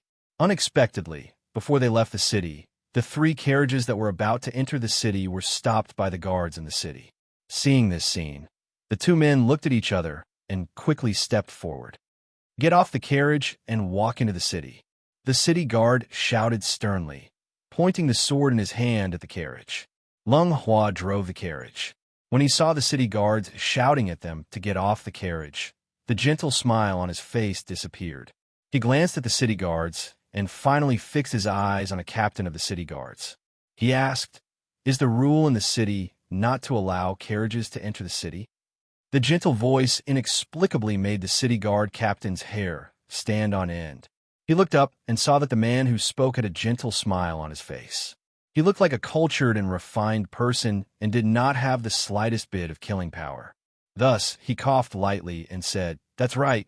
Those who enter the city have to get off the carriage and walk into the city." However, just as he finished speaking, two carriages arrived behind them. Furthermore, the carriages were accompanied by guards. The carriages did not stop in the slightest when they entered the city. They directly headed towards the city gate and into the city. Looking at this scene, Lung Hua smiled and asked, "Then why did they go in?" The captain of the city guards frowned and said, "How was that the same? How was it different?" Lung Hua asked, "You are from outside the city, but there are aristocratic families in the city. The carriages all have the symbol of aristocratic families. As long as you are a member of an aristocratic family in the city, you can naturally ride a carriage into the city. The rule of getting off the carriage and walking into the city is only for outsiders." As the captain of the city guard spoke, he saw that the people in the three carriages did not get off and were still blocking the city gate. His face immediately darkened with displeasure. "Hurry up and get off the carriage. Otherwise, turn around and leave." His arrogant words were harsh. He clearly thought that they were ordinary people from outside the city. Lung Hua and the others all had their auras restrained. If one wasn't a true expert, they really wouldn't be able to see through their true strength. Chapter 3977. What's going on? Why are you blocking the way? Can't you see that you're blocking the way in and out? A displeased voice sounded from behind Lung Hua's carriage. Outside the city gates, a luxurious carriage was preparing to enter the city. However, because Lung Hua's carriage was blocking most of the city gates, the other side was empty and there were some commoners walking in and out. This way, the luxurious carriage was half blocked from entering the city. After all, this carriage wasn't as low profile as the previous carriages. Not only was this carriage luxurious, it was also larger than a normal carriage by half, which was why it couldn't enter the city. On the left, right, and behind the carriage, there was a group of 30 or so people. These people were travel-worn and seemed to have just returned from somewhere else. There was a trace of exhaustion on their faces. At this moment, they were blocked at the city gates and couldn't enter. All of their expressions were somewhat unsightly. When the city guard captain saw the symbol on the carriage, his expression changed and he immediately shouted, "Quickly get off the carriage. Take the carriage away and don't block the way here." No matter how good Lung Hua's temperament was, he couldn't help but become angry at this moment. Just as he was about to get angry, Du Fan's laughing voice sounded from the front. "I was wondering what was going on. So, it's because of this that you're not allowed to enter the city in a carriage? Isn't this too discriminatory?" Du Fan walked forward and lightly fanned his chest with the fan in his hand. Perhaps it was because she heard his casual and laughing voice, but the woman who was originally lying listlessly on the soft couch in the luxurious carriage immediately sat up. She stretched out her hand to lift the curtain and look forward, wanting to see who exactly was speaking. However, Her line of sight was blocked by the carriage in front of her. She couldn't see what the person who spoke looked like, but she was surprised to see Wei Feng and Luo Yu sitting in the carriage to the side. The two of them had temperaments that were different from ordinary noble young masters and couldn't help but attract the woman's gaze.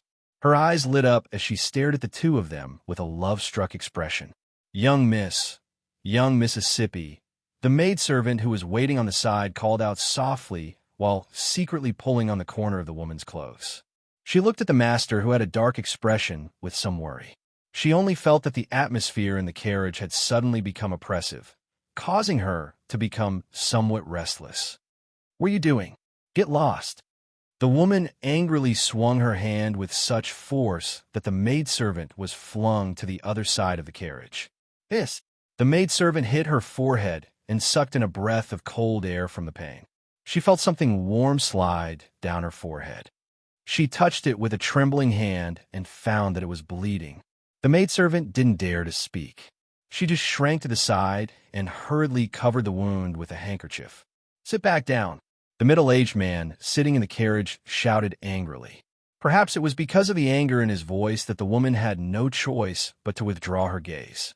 She glanced at her father and sat back down unwillingly. "Father, why are you yelling at me? I'm just taking a look. I'm not going to take him back." The woman puckered her lips as she spoke, and her gaze was still slightly reluctant to part with the window that she'd opened up a fine slit, and it descended onto Wei Feng and Luo Yu. Chapter 3978. The two of them looked at each other, and their attention was drawn back by the previous words. "I'm talking to you.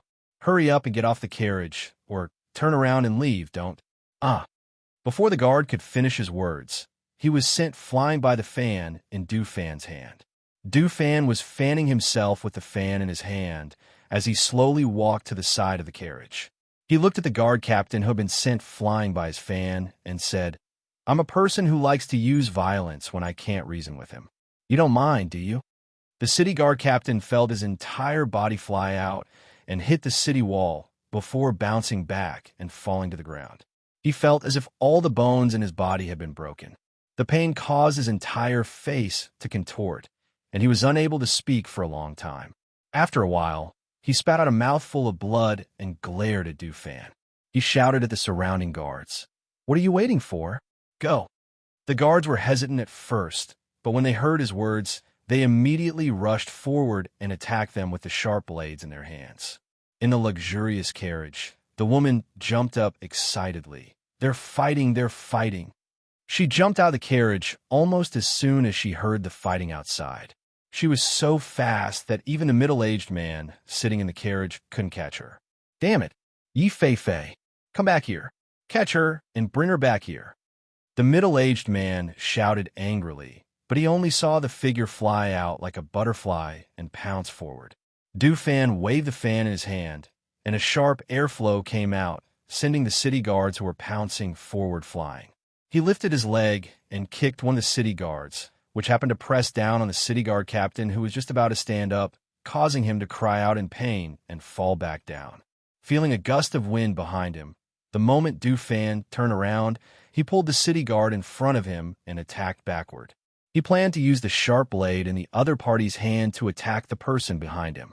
However, he did not expect that when he turned around, what he saw was a girl with a red birthmark on her face who was dressed like a butterfly. The woman lost her balance as she dodged the guard behind her and fell towards him. It wasn't that he wanted someone to attack him from behind, but he had already pulled that person and threw out an attack. It was too late to retract the sharp blade that was flying towards the woman. In order to avoid harming innocent people, he immediately shifted his steps and moved to the side. He reached out and grabbed the woman's waist. With a turn of his body, he brought her along and avoided the sharp blade attack. The girl seemed to have been startled, and her clear eyes blinked as she looked at Du Fan. Her eyes did not have the same infatuated expression as when she was leaning against the car window to look at Luo Yu and Wei Feng. However, in an instant, she reached out and wrapped her arms around Du Fan's neck and pressed her head against his chest like an infatuated fool. "Thank you for saving me, young master. This little girl has no intention of repaying you, and is willing to repay you with my body. Her sweet voice was so coquettish that it could drip water, causing Du Fan to have goosebumps all over his body. He was originally still staring at the girl's eyes, but he did not expect that the girl would bury her face in his chest in the next moment, making a bashful expression, which really scared him quite a bit. "Miss, the patriarch wants you to go back." A few guards caught up, and their eyes carried a bit of disgust as they watched the girl throw herself into the man's arms. "No," the girl said stubbornly in a loud voice, her hand still wrapped around Du Fan's neck. Chapter 39:79. Du Fan had practically allowed the woman to get close to him. No, it was he who had wrapped his arms around the young lady's waist. However, this young lady was a bit too ugly. Although her figure wasn't bad, the red birthmark on her face had practically covered half of her face. Even if her facial features could be considered to be exquisite, the birthmark had completely destroyed her beauty. Coupled with her gaudy dress, it truly caused others to be unable to help but avoid her. The fan in Du Fan's hand tapped the woman's acupuncture point, causing her to let out a low cry as her hand went numb. In the next moment, her entire body was blown away by a force, and her figure fell backwards. When the guards saw this, they took a step back in unison and allowed the woman to fall to the ground. Du Fan had a smile on his face as he opened the fan in his hand and lightly swept it over his body as if he wanted to brush off something that had touched him when the woman approached him. At the same time, he spoke in a neutral tone. "Young lady, you must know that this young master was born handsome, confident, and elegant. Countless women have thrown themselves into my arms. If all of them were unable to repay me with their bodies, then this young master's backyard probably wouldn't be able to fit anyone in. Young lady, the patriarch has asked you to go." Only then did the guard step forward and carry the woman towards the carriage. "Presumptuous! Who allowed you to carry me away? Let go! Let go of me!" the woman shouted as she raised her leg to kick them. However, at this moment, she saw her father walk out from the carriage and shout angrily, "Haven't you caused enough trouble?" Luo Yu and Wei Feng looked at the luxurious carriage with spurious smiles on their faces. After they saw the woman being carried onto the carriage, the two of them withdrew their gazes and looked forward. Besides the city guard captain, all the other city guards had fallen to the ground. Thus, they drove the carriage towards the city, and Du Fan and Lu Yun led the way to the new residence. Along with their departure, the luxurious carriage behind them followed them into the city. However, after the middle-aged man entered the city, he glanced at the people on the ground and frowned, and then he looked towards the direction the carriages had vanished in before heading into the city. After they entered the city guard captain that had rushed over after hearing the news led a group over. When he saw the injured person, he asked in a low voice, "What happened?" The city guard captain was supported up by two city guards, and he forcefully endured the discomfort in his body as he reported the matter to the city guard captain. In the end, he said, "Guard captain, these people must be dragged out. Otherwise, they might cause some trouble in the city. Moreover, this subordinate doesn't think they're good people." The city guard captain immediately ordered the group behind him when he heard this. "Search for them." "Yes," the city guards replied before swiftly heading into the city. On the other side, Du Fan led them to a residence, and then he opened the carriage door to invite Feng Jiao and the others to disembark while he said with a smile, "Master, Yama Lord, the environment of this residence can be considered to be good. This area isn't the central area, and it's comparatively quieter. Everything in the residence has been arranged, so you can rest once you enter." Xinyuan Mose and Feng Jiao disembarked with the child in their arms, and they sized up the residence before striding in. The people behind them successively disembarked from the carriage and followed them in. The monk walked behind them, and he glanced at the residence before following them in. Chapter 39:80. Open the door. Open the door quickly. A group of city guards banged on the door of Feng Jiao's residence and shouted. Because a large group of people had gathered early in the morning, the people around all stuck their heads out to see what was going on. Hearing the commotion outside, Du Fan, who had woken up early, said goodbye to Leng Hua, who was preparing breakfast in the residence. Then, he climbed over the back wall and left. Chi Kong was woken up by the commotion and was about to go out to take a look when he saw Lung Hua carrying the cooked porridge to his sister and Bai Qingqing. Seeing him, Chi Kong smiled and said, "Why are you up so early? You even cook porridge?" "I'm used to waking up early, so I can't sleep." Lung Hua smiled and said, "I'm bringing the cooked porridge to my sister and the others." "All right, don't worry about the commotion outside. Du Fan went out and will be back soon." Hearing this, Chi Kong nodded and said, "Okay, I know. But if this continues, it will probably wake the master and the others up. I'll go set up a soundproof enchantment in front." As he spoke, he walked forward. Seeing this, Lung Hua called out, "Breakfast is in the kitchen. If you're hungry, go eat first." "Okay, I know." Chi Kong waved his hand and replied without turning around. In a guest room, the monk had woken up early to chant sutras. Hearing the commotion outside, he only paused for a moment, then closed his eyes and continued chanting. After some time, the commotion outside disappeared. About 7 o'clock in the morning, the monk got up and walked out. He saw Du Fan, Chi Kong, and the others sitting at the table and chatting. "Master, you're here. Sit." Du Fan smiled and invited him to sit down. He poured him a cup of tea and said, "Grandmaster, the place you mentioned can be considered a hidden sect here. When I went out this morning, I asked around. Even in this city, very few people know about that place." Du Fan paused. He looked at the monk and said, "However, I've also speculated during this period.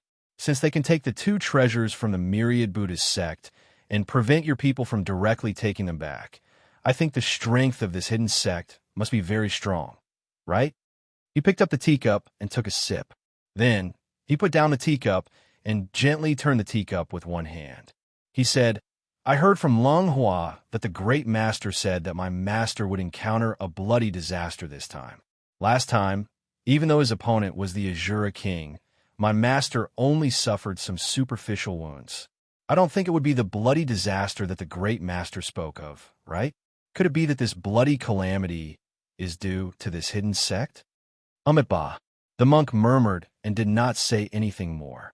However, his attitude made Du Fan and the others faintly guess. At this time, Hui Lang came over with a yawn. When he saw them all here, he said, "You all got up very early." As he spoke, he sat down at the side and poured himself a cup of tea. Suddenly, he glanced outside and asked as if he had just realized something, "Huh? I heard someone knocking on the door this morning. Why is there no sound now?" Du Fan smiled and said, "I made a trip to the city governor's estate and obtained a token." As he spoke, he waved his hand and a token appeared in his palm. "How did you get it? You didn't steal it, did you?" Hui Lang asked with his eyes wide open. Chapter 3981. Hearing this, Hui Lang grinned and said, "That's enough. What do you mean the city lord gave it to you? You probably got it by force like last time, right?" "I didn't get it this time." Du Fan looked at Hui Lang and said, "I just asked the city lord one question and he gave it to me." "What question?" Hui Lang asked curiously.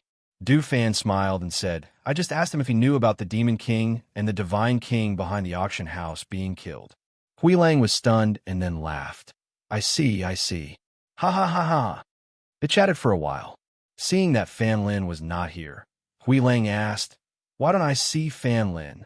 Hasn't he woken up yet?" Chi Kong heard and said, "He has woken up, but he went to Qin Xian's place." They didn't know how the 2 of them got together, but they thought highly of them. After all, the 2 of them were a good match, and they knew each other well. "Oh, he went to Qin Xian's place." Hui Lang nodded and asked, "Hey, how are Lung Shuang and Qingqing's injuries? Are they better?" Lung Hua said gently, "My sister and the others are much better. They also took some pills this morning. There's nothing else to do here, so I let them heal their internal injuries first." "Yes, that's what I should do. Their health is the most important thing," Hui Lang said and asked about other things. It was close to noon when they saw their master and little masters coming out. Xinyuan Mose and Feng Jiu brought the 2 children out for a walk.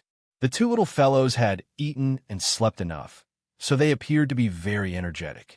As soon as they saw the new residents outside, they giggled. When they passed by the garden, they saw butterflies flying and reached out their little hands to catch them. Because it was their first time here and they were still injured, Fengjiu was not in a hurry to leave.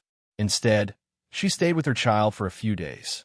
One morning after a few days, she went to the monk's courtyard. Master.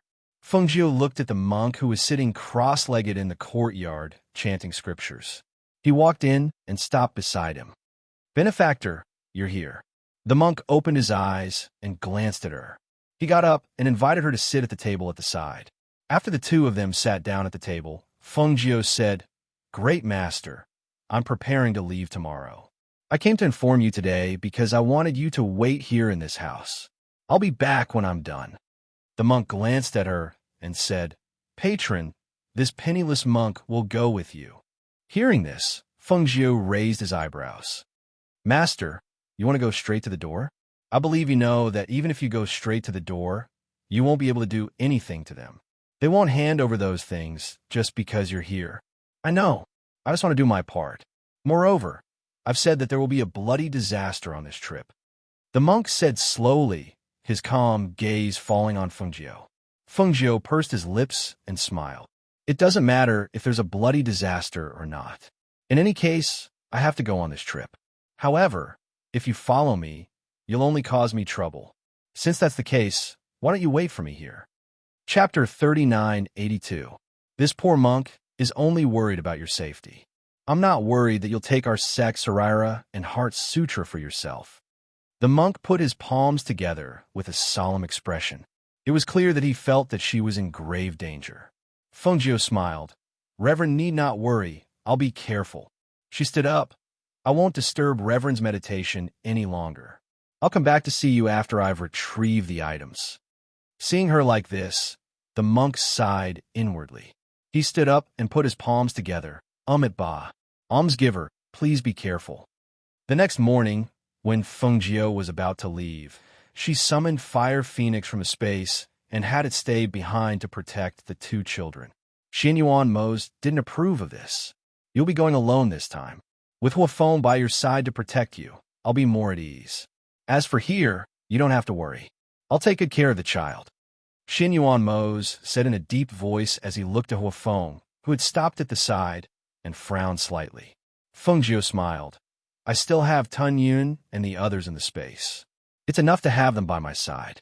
As for Fire Phoenix, I'm really worried when I'm not by the children's side. I'll be more at ease if it stays behind.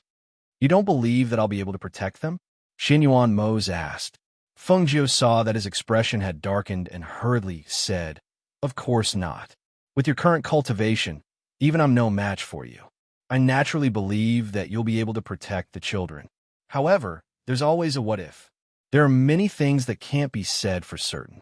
So after thinking about it, I'll be more at ease if Fire Phoenix stays behind. She looked at Xinyuan Mose. You also want me to be at ease with the family, right? Besides, Tun Yun and Old White aren't weak. It's enough to have them by my side. Xinyuan Mose didn't say anything else. Since that's the case, we'll do as you say. However, you have to be careful when you're alone outside. Pay attention to your safety. Yes, I know. Fengjiu smiled. Her beautiful eyes narrowed into crescents. Fire Phoenix listened to their discussion and looked at the two babies on the bed. She couldn't help but fly over and rub her head against their necks. Fire Phoenix, I'm leaving. Remember what I told you. After Fengjiu kissed Xinyuan Mose goodbye, he turned to Fire Phoenix, who had stopped by the bed to look after the child. Yes, Master, don't worry. I will definitely protect little Master. Hearing this, Fengjiu pursed his lips and smiled, saying, You can also go into their jade pendants. Ordinary people won't be able to find you. After she instructed Huafeng, she told Xinyuan Mose about the children for a while. Then, she called Du Fan and the others to the courtyard to give them some instructions. Master, why don't you let me go with you? Du Fan said as his gaze fell on her. They were all worried about the bloody disaster that the monk had mentioned. So after discussing it in secret, they finally decided to let one of them go with her. If anything happened, they could take care of each other. Chapter 3983. Hearing her words, they didn't say anything more. They just told her to be careful and watch her leave. After she left, Hui Lang couldn't help but look at Lung Hua and Qi Kong. He asked, Are we just going to let Madame go alone? Will there be any problems? Should we follow her secretly? Since Master said no, then there's no need to. As Du Fan spoke, he looked at his master who had already disappeared from his sight. He turned to them and said, Master is going out alone. With her ability, it will not be easy for others to detect her. It will be relatively safer. However, there will definitely be many people keeping an eye on the little masters. We will guard here and protect the little masters so that Master won't be worried when she goes out. Hearing this, everyone looked at each other, nodded their heads, and walked in. After they left, Monk walked out from a corner with Buddhist prayer beads in his hand. He paused for a moment, then turned and walked toward the backyard. After leaving the city, Fengjiu headed towards the north. She didn't walk, but used the flying device instead. As soon as she left, she was already thinking about her children at home. Because she missed them, she wanted to settle this matter as soon as possible. The place that Monk told her about was a hidden sect. It was said that it was about 2 to 3 days' journey from the city. Even if she traveled on the flying device, it would still take her 2 to 3 days to arrive. Moreover, the route was unclear, so delays were inevitable. The main thing was that she had to use another identity to sneak into the hidden sect. This was the more difficult part. The first day she traveled on the flying device was very peaceful. Nothing happened. At night, she didn't sleep in the mountains, but went straight into the space to rest. Compared to the cold wind outside, the space was warm and full of spiritual power. It was very comfortable. She came to the side of the spiritual spring and looked at the golden lotus in the water that was shining brightly. She couldn't help but smile. She believed that it wouldn't be long before Mo Chun cultivated an immortal body and reappeared in front of the world. The contracted beasts in the space all gathered around her, happily rubbing against her. She patted their heads and said, I'm going to rest first. You guys cultivate more inside. Don't be lazy. Master, I'm already very strong now. As Lao Bai spoke, he would sometimes take the form of a horse, and sometimes he would take the form of a white dragon. Just as he had said, although his current strength was not as strong as Tunyan, he was still very strong. Fengjiu smiled and glanced at Senior White before he said, You can't even compare to the 2 cloud-devouring beasts in the space, yet you still have the nerve to say that you're strong? Senior White instantly became listless when it heard this. It was a fact that it couldn't compare to the cloud-devouring beast, but it hadn't expected that even the female cloud-devouring beast couldn't compare to it, so it couldn't raise its head. The mother beast had been cultivating ever since it entered this place, and it was still in the process of cultivating. Given how hard it was working, it was only natural that it couldn't compare. In Fengjiu's space, the white tiger had grown from a small pet to a majestic adult tiger. It listened to Fengjiu and Lao Bai's conversation while lying at Fengjiu's feet, occasionally looking up at her. All right, let's disperse. Fengjiu gestured for them not to disturb her and went to rest. Chapter 3984. The next morning, after Fengjiu came out of the space, she continued on her journey alone. Because she was walking on a remote mountain path, she didn't encounter many people along the way. However, she didn't expect that at noon, when she was resting on a tree and eating a spirit fruit, she would see several blue-robed cultivators flying north on their swords. Seeing this, her eyes flashed, and she immediately ate the spirit fruit before quietly following behind them. She didn't follow too closely, but also didn't stay too far away. As she followed, she paid attention to the words and actions of those people, especially one of them who was relatively thin. When the blue-robed cultivators saw that the noon sun was quite strong, one of them said, How about we rest for a while? Let's stop and drink some water. The noon sun is too hot. We're sweating from flying under the scorching sun. Another older cultivator saw this and said, That's fine. Then let's rest under the tree in front. When the other cultivators heard this, they looked at each other and revealed a trace of joy. They immediately sped up and went to a shady place to rest. Sitting under the tree, they each took out their water pouches to drink. One of them only drank a few before emptying his water pouch. When he saw that there was no more water, he couldn't help but look around. Then he looked at the older cultivator and asked, Senior Marshal Brother Lin, is there a water source nearby? There isn't here. We'll have to walk a bit further to find a water source. The older cultivator glanced at the empty water pouch and said, "How about you use mine?" Although he asked this, he had no intention of handing it over. When the man saw this, he revealed a smile and said, "No need, no need. How could I use Senior Marshall Brothers' water? I remember that Junior Marshall Brother Ruan's water pouch was filled with water last night. I think there should still be a lot of water left. Right, Junior Marshall Brother Ruan?" He looked at the thin man who sat to the side and didn't say anything. He stared at him with a fake smile. When he saw that the other party was staring at him, or more accurately, at the water pouch in his hand, the man surnamed Ruan closed his eyes. He pursed his lips and paused for a moment before handing over the water pouch in his hand. The others were not surprised by this scene. Obviously, this was not the first time this had happened. The man took the water sack and poured all the water into his own water sack. Then, he threw the empty water sack back to him and said with a smile, "Junior Brother Ruan, you don't have much water left, so I poured it all out. You don't mind, do you?" "No, I'm not thirsty anymore," the man said with a timid tone. "That's good." The man smiled with satisfaction. The group sat for a while, rested for a while, and then continued to fly on their swords. In the dark, Fengjiu watched them leave and walked out from behind a tree. His figure flashed, and he quietly followed behind them. She did not continue on her journey. Instead, she chose to follow them under the cover of the trees on the mountain path. This way, it would be less likely for her to be exposed. As for those people, she guessed that they should be from that hidden sect. Right now, she was waiting for an opportunity. Chapter 3985. Although these people looked like they were from the same sect, there was not much sincerity between them.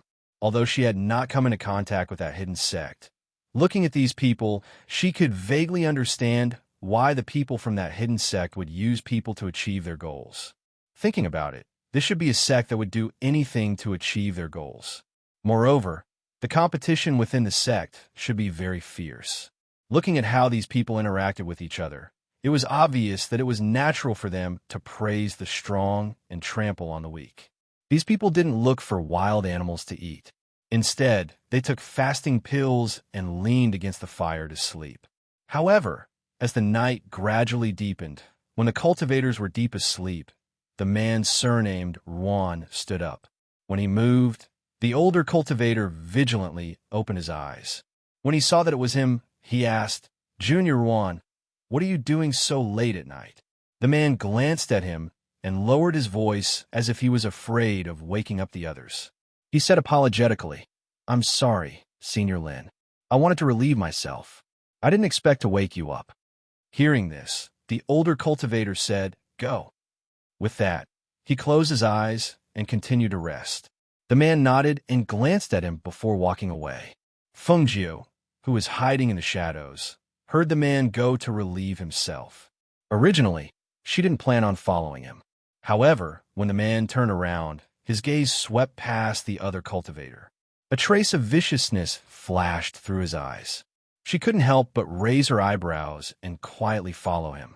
Along the way, this person had always given off a cowardly and weak feeling. Among the few cultivators, he was the weakest, so it was normal for him to be bullied and suppressed. However, what surprised her was that this seemingly cowardly person actually had such a sinister expression. When she quietly followed behind him, she saw the man take out a short flute and put it to his mouth. His fingers moved slightly, his mouth moved, and his breath moved, but no sound came from the flute. Just as she was slightly surprised, she heard something scuttling through the grass. A small black and yellow snake the size of a chopstick scuttled out from grass. It coiled around a withered branch on the ground and looked at the man playing the flute. After a while, the man stretched out his hand to support the small snake and revealed a strange smile. He put away the flute and walked back to the older cultivator's side to rest with his eyes closed. The night was quiet, with only the occasional crackling of the burning branches and the rustling of the leaves in the night wind. After midnight, it was even quieter, and the few of them slept soundly. Fengjiu had been watching in the dark until she saw the chopstick-sized snake quietly crawl forward and arrive beside the cultivator who had been ordering the man, surnamed Ruan, around. Suddenly, the small snake leaped up and opened its mouth to bite the man's neck. Ah! The man was awakened from his sleep and let out a miserable shriek. He instinctively reached for his neck and grabbed the slippery snake. However, the snake's mouth was wide open and tightly bit his neck. No matter how he pulled, he couldn't pull it away. Ah! Senior Marshal Brother Lin, save me, save me. Chapter 3986. The cultivators who had been startled awake by the miserable shriek immediately jumped away and stared at the scene in horror. They watched as the bloody little snake crawled into his neck and entered his body through his neck. Meanwhile, his face gradually turned from pale to a dark purple color. The blood that originally seeped out changed color, and the color of his lips gradually turned dark purple. His eyes were wide open in fear, and one of his hands was still tightly clenched into a fist and pressed against his neck. In the next moment, his body suddenly twitched and poisonous blood seeped out of his 7 orifices. His entire body stiffened and fell down. After twitching a few times, he stopped breathing. This scene happened right before their eyes. Moreover, it happened so quickly that none of them were able to react. They only saw that he had already stopped breathing. The cultivators sucked in a breath of cold air. None of them stepped forward and only watched on with caution. After a while, they saw the small snake crawl out of the dead cultivator's heart. Their faces couldn't help but turn pale. Whoosh! The older cultivator raised his sword, and a ray of sword chi cut the poisonous snake in two just as it was about to escape. Seeing the 2 halves of the snake twitching on the ground, they felt a chill run down their spines. The chopstick-sized snake burrowed into the man's body. After a while, it burrowed out, and its body grew larger. Why did it grow so large in an instant? Everyone knew that it grew because it ate the dead disciples' organs. In the shadows, Feng Jiu watched this scene and frowned. A trace of seriousness flashed across his face. He didn't think that an unremarkable disciple would have such ability. It was truly shocking. Her gaze couldn't help but fall on the man who was backing away in fear. She didn't think that this person would be so good at acting. If she hadn't seen it with her own eyes, she wouldn't have believed that this was his doing. Senior Brother Lin, what kind of snake is that? Why is it so terrifying? A cultivator asked with a trembling voice. Just a moment ago, the person beside them was still alive. But now, he had died in such a terrifying manner. It truly shocked them. The older cultivator's expression was grave. He looked at the 2 halves of the snake and said, "I've never seen this kind of snake before. However, from this, it seems that this snake is extremely poisonous and very bloodthirsty." His face darkened slightly, and he paused for a moment before continuing, "This poisonous snake has appeared in our sect's territory, so it's probably not a good thing. When we return, we have to quickly report this matter to our superiors, so that the disciples who are guarding the gate can be careful." Hearing his words, the few of them nodded. After cleaning up, they sprinkled some medicinal powder around the area to prevent any more poisonous snakes from appearing. As for the dead cultivator, they only glanced at him with pity before dealing with his corpse. Perhaps it was because something like this happened in the middle of the night, they didn't go back to sleep. They just sat by the fire and thought about their own things. In the shadows, Feng Jiu's gaze fell on the man surnamed Ruan. She stared at him, and no one knew what she was thinking.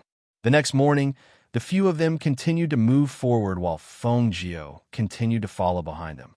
Perhaps it was because they were gradually entering the area of the hidden sect. She felt that there were many traps in the surroundings every time they walked a distance. Chapter 3987. The few people who were resting raised their heads to look. When their gazes fell upon the woman's beautiful face, their eyes lit up and their faces were filled with surprise and admiration. "It's Junior Marshal's sister Zhu." The older cultivator stared at the woman on the flying sword with a burning gaze. His gaze slowly moved down her beautiful face and landed on her exquisite curves. Feng Jiu, who was hidden in the shadows, looked at the woman and saw that she was wearing a white tube-top dress with a tight belt around her waist. It accentuated her slim waist and made her figure appear even more exquisite and alluring. Because it was a tube-top dress, Even though it was covered with a thin veil, one could still faintly see her jade arms and snow-white breasts. Her gaze moved up and landed on the woman's face. Her face couldn't be considered peerless, but it had a charm of its own. Just by looking at the sparkling eyes of the man, it was clear that this woman's charm was not small. Ling Er greets Senior Marshall Brothers. The woman landed on the ground on her sword. When she arrived in front of them, she bent her waist slightly and bowed to them. She called out, "Senior brother," in a soft and tender voice. The men's hearts softened when they heard that. Their eyes stared straight at the spring scenery that entered their eyes when she bent her body slightly. "Junior Marshall's sister Ling Er, there's no need to be so courteous." The older cultivator took a large step forward and extended his hand to help her up. However, he was reluctant to withdraw his hand. The woman shyly withdrew her hand and said, "Master knows that Senior Marshall Brothers are already on the way back, and specially ordered Ling Er to come greet you." When they heard this, they looked at each other in surprise. At this moment, the woman seemed to be curious and asked, "Senior Marshall Brother Lin, did you manage to gain anything from your trip?" "Of course we did," the older man replied with a smile. "It was precisely because we gained something that we wanted to rush back to report to Master. We didn't expect to meet Junior Marshall's sister here." From Senior Marshall Brothers' words, could it be that Fengjiu is really in our area? The woman covered her red lips in surprise. "That's right." He nodded, but didn't say anything else. Seeing this, the woman gently tugged on his sleeve, and her soft voice carried a hint of coquettishness. "Senior brother, Ling Er is very curious about that ghost Dr. Fengjiu. Why don't you tell Ling Er about it?" "Hee, Junior Marshall's sister Ling Er, it's not that Senior Marshall brother doesn't want to tell you, but I have to report this to Master first."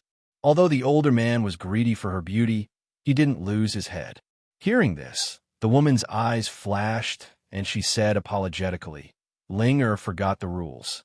Senior brother, please don't take offense." They chatted for a while before flying off on their flying swords. Fengjiu followed behind them. Around dusk, the people who were flying on their flying swords took out a pill from the space and swallowed it. Then they walked into a fog. Fengjiu, who was behind him, glanced at him and followed him. With her body, even if the fog was poisonous, it wouldn't harm her in the slightest. However, what surprised her was that not only was there poisonous fog, there was also a formation in the fog.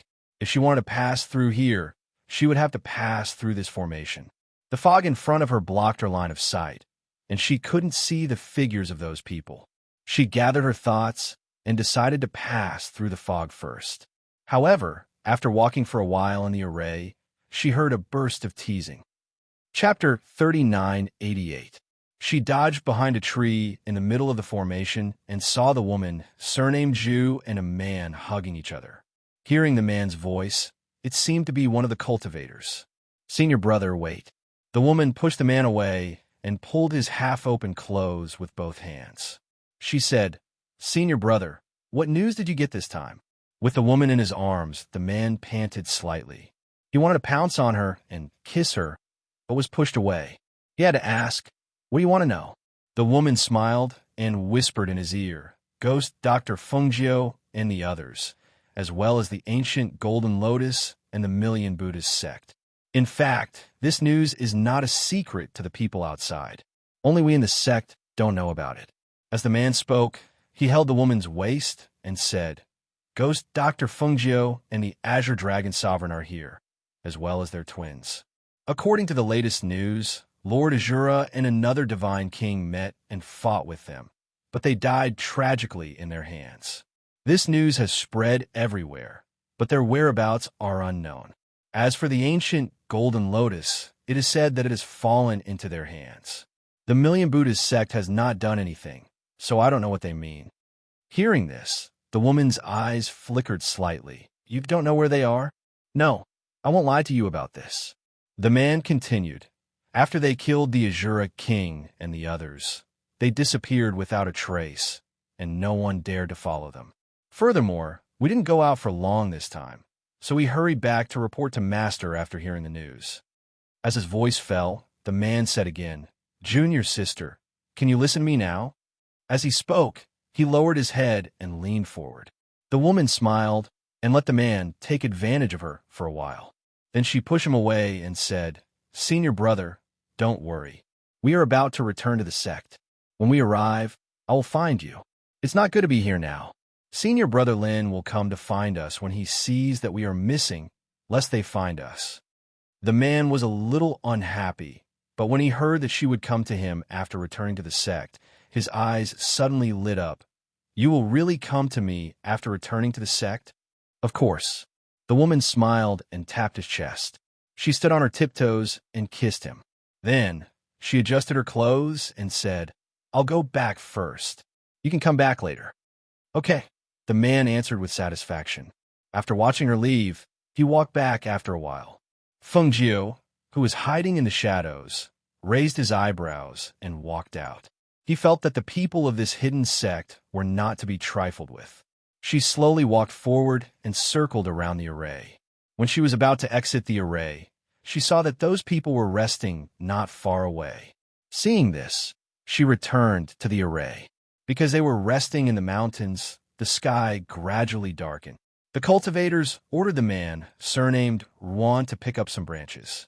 Feng Jiu, who was inside the array, saw the man walk away. Her eyes flashed, and she immediately left from the other side and quietly followed the man. At this moment, the man surnamed Ruan had walked quite a distance and turned back to look at the people resting. A trace of ruthlessness flashed through his eyes. He picked up some branches in the mountains and walked back. This caused Feng Jiu, who was about to attack, to miss the opportunity and could only wait. Chapter 3989. The man ordered as if it was a matter of course. He threw his empty water bag to him and said to the people beside him, "You guys should be almost out of water, right? Although we said that we can return to the sect tomorrow, it's still better to prepare some water so that we can drink at night when we're thirsty." Yes, I'm also out," another person said and handed his water bag to the man. He smiled and said, "We'll have to trouble you, Junior Ruan. This area is our territory. Just walk straight in that direction and you'll see the water source." The older cultivator said and handed his water bag over. After receiving their water bags, the man stood up and said, "Then I'll be right back." As he said that, he carried the water bags and walked towards the water source. The water source was slightly further away from where they were resting. When he reached the water source and bent down to fill it with water, the reflection of a figure in the water shocked him. When he instinctively turned around, what greeted him was a heavy blow, and he fainted. Feng Jiu caught the person who fell. She wasn't afraid that he would make a sound when he fell to the ground. Instead, she tightly grabbed his neck and broke it with a crack, causing him to lose all signs of life in an instant. A trace of blood flowed out from the corner of his mouth. It was blown away by the breeze and faintly filled the air. Although the cultivators were resting at a place far from here, when the trace of blood spread with the breeze, the older cultivator sitting by the fire and the woman surnamed Zhu immediately smelled it. The two of them instantly became alert. They suddenly stood up and swept their sharp gazes around. "What's wrong?" The others didn't understand and asked. "There's the smell of blood," the older cultivator said, and his hand was already on the sword at his waist. He stared at a certain place and said, "I'll go take a look." Just as he was about to take a step towards the water source, he saw a figure walking over there. He seemed to be carrying something in his hand. As he walked closer, the smell of blood became heavier. "It's Junior Ruan," the other man said. When he saw the rabbit that was stabbed to death in his hand, he couldn't help but laugh. He even brought back a rabbit. Feng Jiu walked closer. At this time, she had changed into the man's clothes and had also changed her appearance. She didn't have any of her previous aura and demeanor. Instead, she looked exactly like the man who was ordered around. "Senior Lin, what's wrong?" Feng Jiu walked closer and looked at the older man. "Did anything happen over there?" the older man asked, his gaze fixed on Feng Jiu. Feng Jiu shook her head and paused. "When I went to fill the water source, I saw a rabbit, so I caught it. Did something happen?" "Nothing, I just smelled blood in the air," the older man said, and his gaze fell on the dead rabbit, asking, "Why did you catch a rabbit and bring it back?" Feng Jiu bashfully smiled and seemed a bit embarrassed, In the morning, I heard Senior Liang say that he wanted to eat roasted rabbit and saw this gray rabbit in the bushes, so I caught it and brought it back. Hearing this, the cultivator, surnamed Liang, smiled and nodded. I didn't expect you to remember. You're quite considerate. Chapter 3990. Feng Jiu responded and took the rabbit to a nearby place to clean it. After cleaning it, he roasted it over the fire. Seeing his skillful movements, one of them smiled and said, "We didn't know Junior Yuan had such skills." Hearing this, Feng Jiu's heart skipped a beat. However, he didn't show it on his face and said, "I know a little. I'm not good at it, so it won't taste good. I hope Senior Marshall brothers don't dislike it." Their attention wasn't on Feng Jiu. Instead, they surrounded the woman, surnamed Zhu, and talked to her. Feng Jiu followed her observation and acted like the man, surnamed Yuan. He tried his best not to reveal any flaws. That night, they rested, and she rested as well. Everything passed peacefully until the next morning. Everyone woke up early and continued to walk forward. Around 7 in the morning, they walked up the mountain stairs and arrived in front of the gate of the hidden sect. Feng Jiu only took a quick glance before following them into the sect. After entering, the woman surnamed Zhu bid farewell to the few of them before leaving. The older man said to the few of them, "Come with me to report to Master." "Yes." The few of them replied and followed behind him. In order to prevent others from discovering that she was an imposter, she didn't look around as she walked. She only listened more and spoke less. This was in line with the man's words and actions. The few people didn't find it strange and continued to talk about their own things. No one paid attention to her.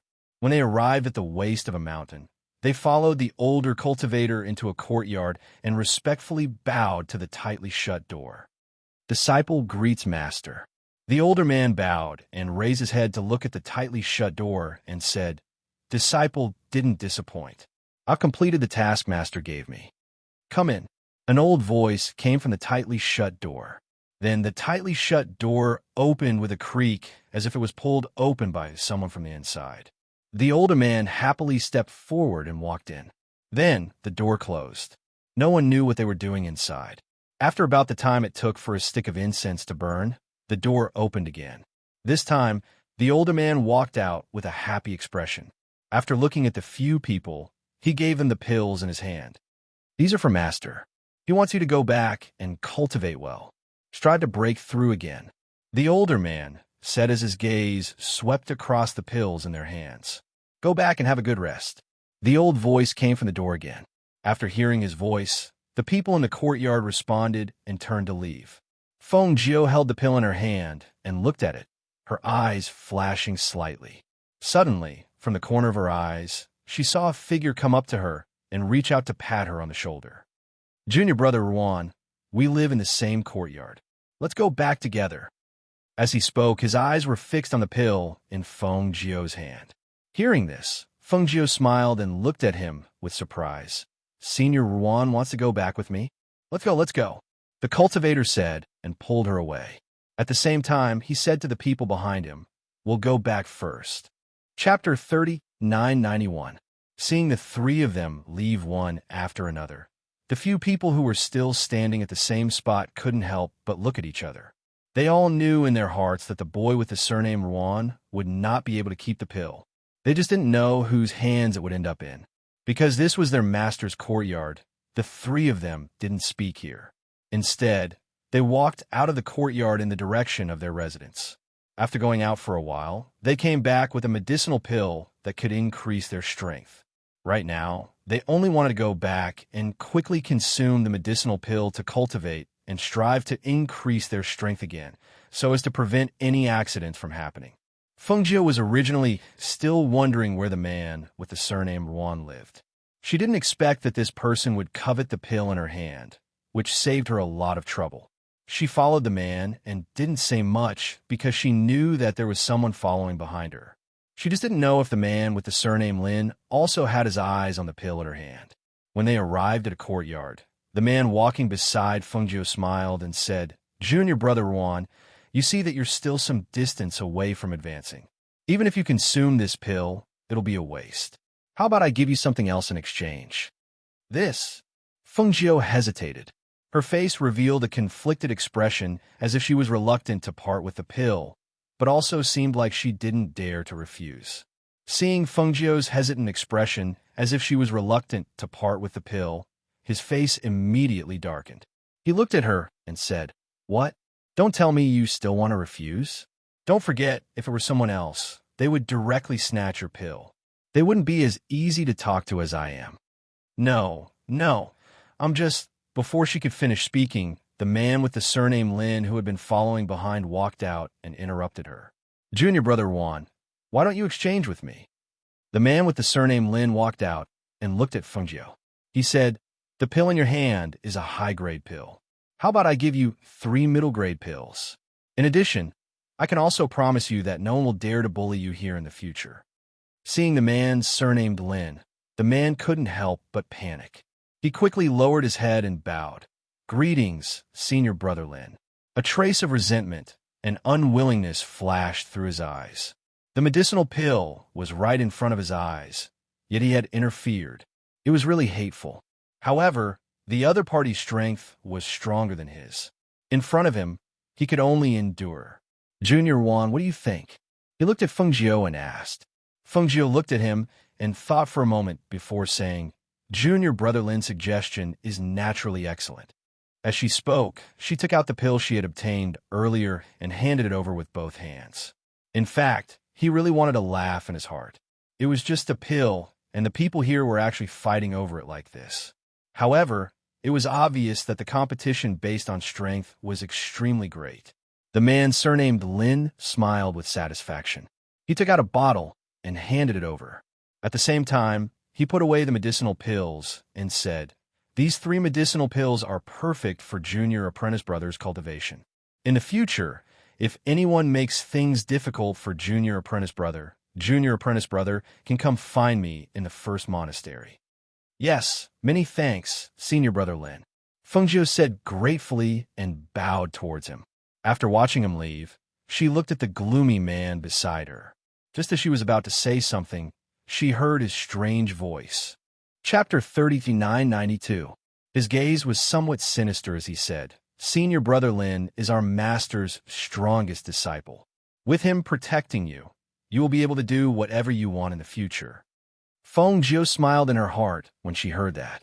However, on the surface there was some uneasiness. She looked at the man and said, "Senior you misunderstood. Actually, I want to give these pills to you." Hearing her words, the man's pupils shrank.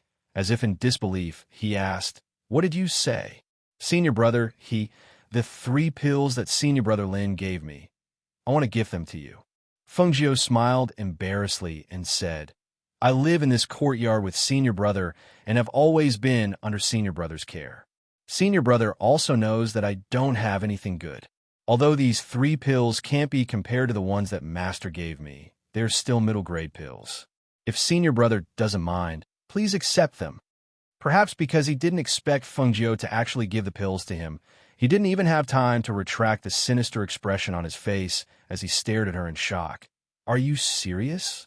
"Yes." She handed the pills over with both hands and said with a smile, "Please take care of me in the future, senior brother." Hearing these words, the sinister expression in the man's eyes finally dissipated, and his gaze towards Fengjiu was no longer as cold as before. After keeping the pills, he revealed a smile and said, "All right, we are all fellow disciples of the same courtyard. Since you know how to conduct yourself, I will also know what's good for me. Although my strength can't be compared to senior brother Lin's, it's not bad either. If anything happens to you in the future, I will naturally take care of you." "Thank you, senior brother." Fengjiu smiled and cupped her hands in greeting. She thought to herself, a few unpresentable pills were enough to settle this fellow disciple's murderous intentions. She was quite happy to clear her mind. The man happily walked to the room on the left. Seeing this, Fengjiu glanced at the courtyard before walking to the room on the right. There were 2 people living in the courtyard. Other than the private room, the courtyard was shared by the 2 of them. After entering the room, she took a look around the room. There was nothing special about the simple furnishings, but she was satisfied that the room was big enough. She cleaned up the room and replaced all the things on the bed. After she was done, She closed the door and sat on the bed. She put down the bed curtains and took out the things that belonged to the man, surnamed Juan, from the space, to check if there was anything that was useful. When her gaze fell on the piccolo, she couldn't help but recall the scene of this person using the piccolo to control the poisonous snake to bite that cultivator to death. When she thought about it again, she felt that there wasn't a single person here who was a good person. Even the weak who had been bullied and humiliated could not help but harbor vicious thoughts of revenge. However, that person was already dead. Even his corpse had been turned into a puddle of blood by the corpse dissolving water. The piccolo was of no use. She placed the piccolo to the side and rummaged through the other things. At that moment, she heard footsteps coming from the courtyard. With a wave of her sleeve, she put away the things on the bed and lay down with her clothes on. She covered herself with a blanket and went to sleep. Junior brother Juan, we heard you returned, so we came to see you. Chapter 3993. On the bed, Fengjiu frowned, a cold glint flashing through her eyes.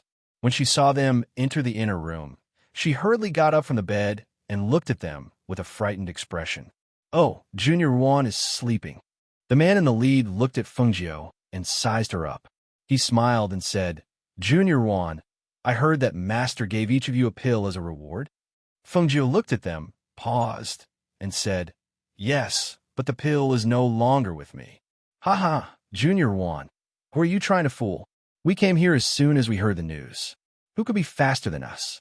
The man clearly didn't believe her. His gaze shifted to the space ring on her hand and said, Why don't you take out the item in your space ring for us to see? Hearing this, a cold glint flashed through Fengjiu's eyes. She looked at them worriedly and said, Senior brothers, you should leave quickly. Senior brother Lin and senior brother, he both said that whoever makes trouble for me will be making trouble for them. If they find out, I'm afraid. Are you joking? Senior brother Lin and senior brother, he will stand up for you? They clearly didn't believe her. Seeing that Fengjiu wasn't willing to take out the pill, their faces turned cold, and they said, Are you going to obediently take it out yourself? Or do you want us to make a move? If we make a move, you won't have a good time. Don't mess around. Senior brother, he should be cultivating right now. It won't be good if you disturb him, she said with a panicked expression as she retreated to a corner. We're not looking for him. We're only looking for you. A cold smile appeared on their lips. One of them shot forward and reached out to grab Fengjiu. Fengjiu didn't plan to do it herself. She tried her best to play the role of a coward. When she saw the other party reach out to grab her, she immediately bent down and dashed forward. At the same time, she avoided them and quickly ran to the door. She turned back to look at them and saw that they were standing there in a daze. She immediately ran out and ran towards the room where the man surnamed he was. Senior brother he, save me. Those few people came back to their senses and immediately shouted angrily, Chase after him, capture him, and bring him back. Several people quickly rushed out, wanting to capture Fengjiu. In the left courtyard, the man with the surname, he was taking a bath in his room and humming a tune comfortably. He had heard the commotion over there, but he was too lazy to pay attention to it. After all, he had missed out on a high-grade medicinal pill. Even if he had 3 middle-grade medicinal pills in his hands, he was still somewhat unhappy. He had originally wanted to let those people teach that brat a lesson, but who would have thought that the door would be slammed open with a bang? The entire door collapsed with a rumble, exposing the man surnamed he, who had been bathing behind the door, to everyone's eyes. The scene became strange for a moment. The people inside and outside the room froze in place and stared at each other with wide eyes. They saw that the door had been knocked open by a cultivator who was chasing after Fengjiu. He originally wanted to pounce forward and hug Fengjiu, but who would have thought that he would knock open the door? Moreover, the man surnamed, he was still taking a bath in the room behind the door. Looking at the scene of her sitting naked in the water, even the few men couldn't help but be a little dumbfounded.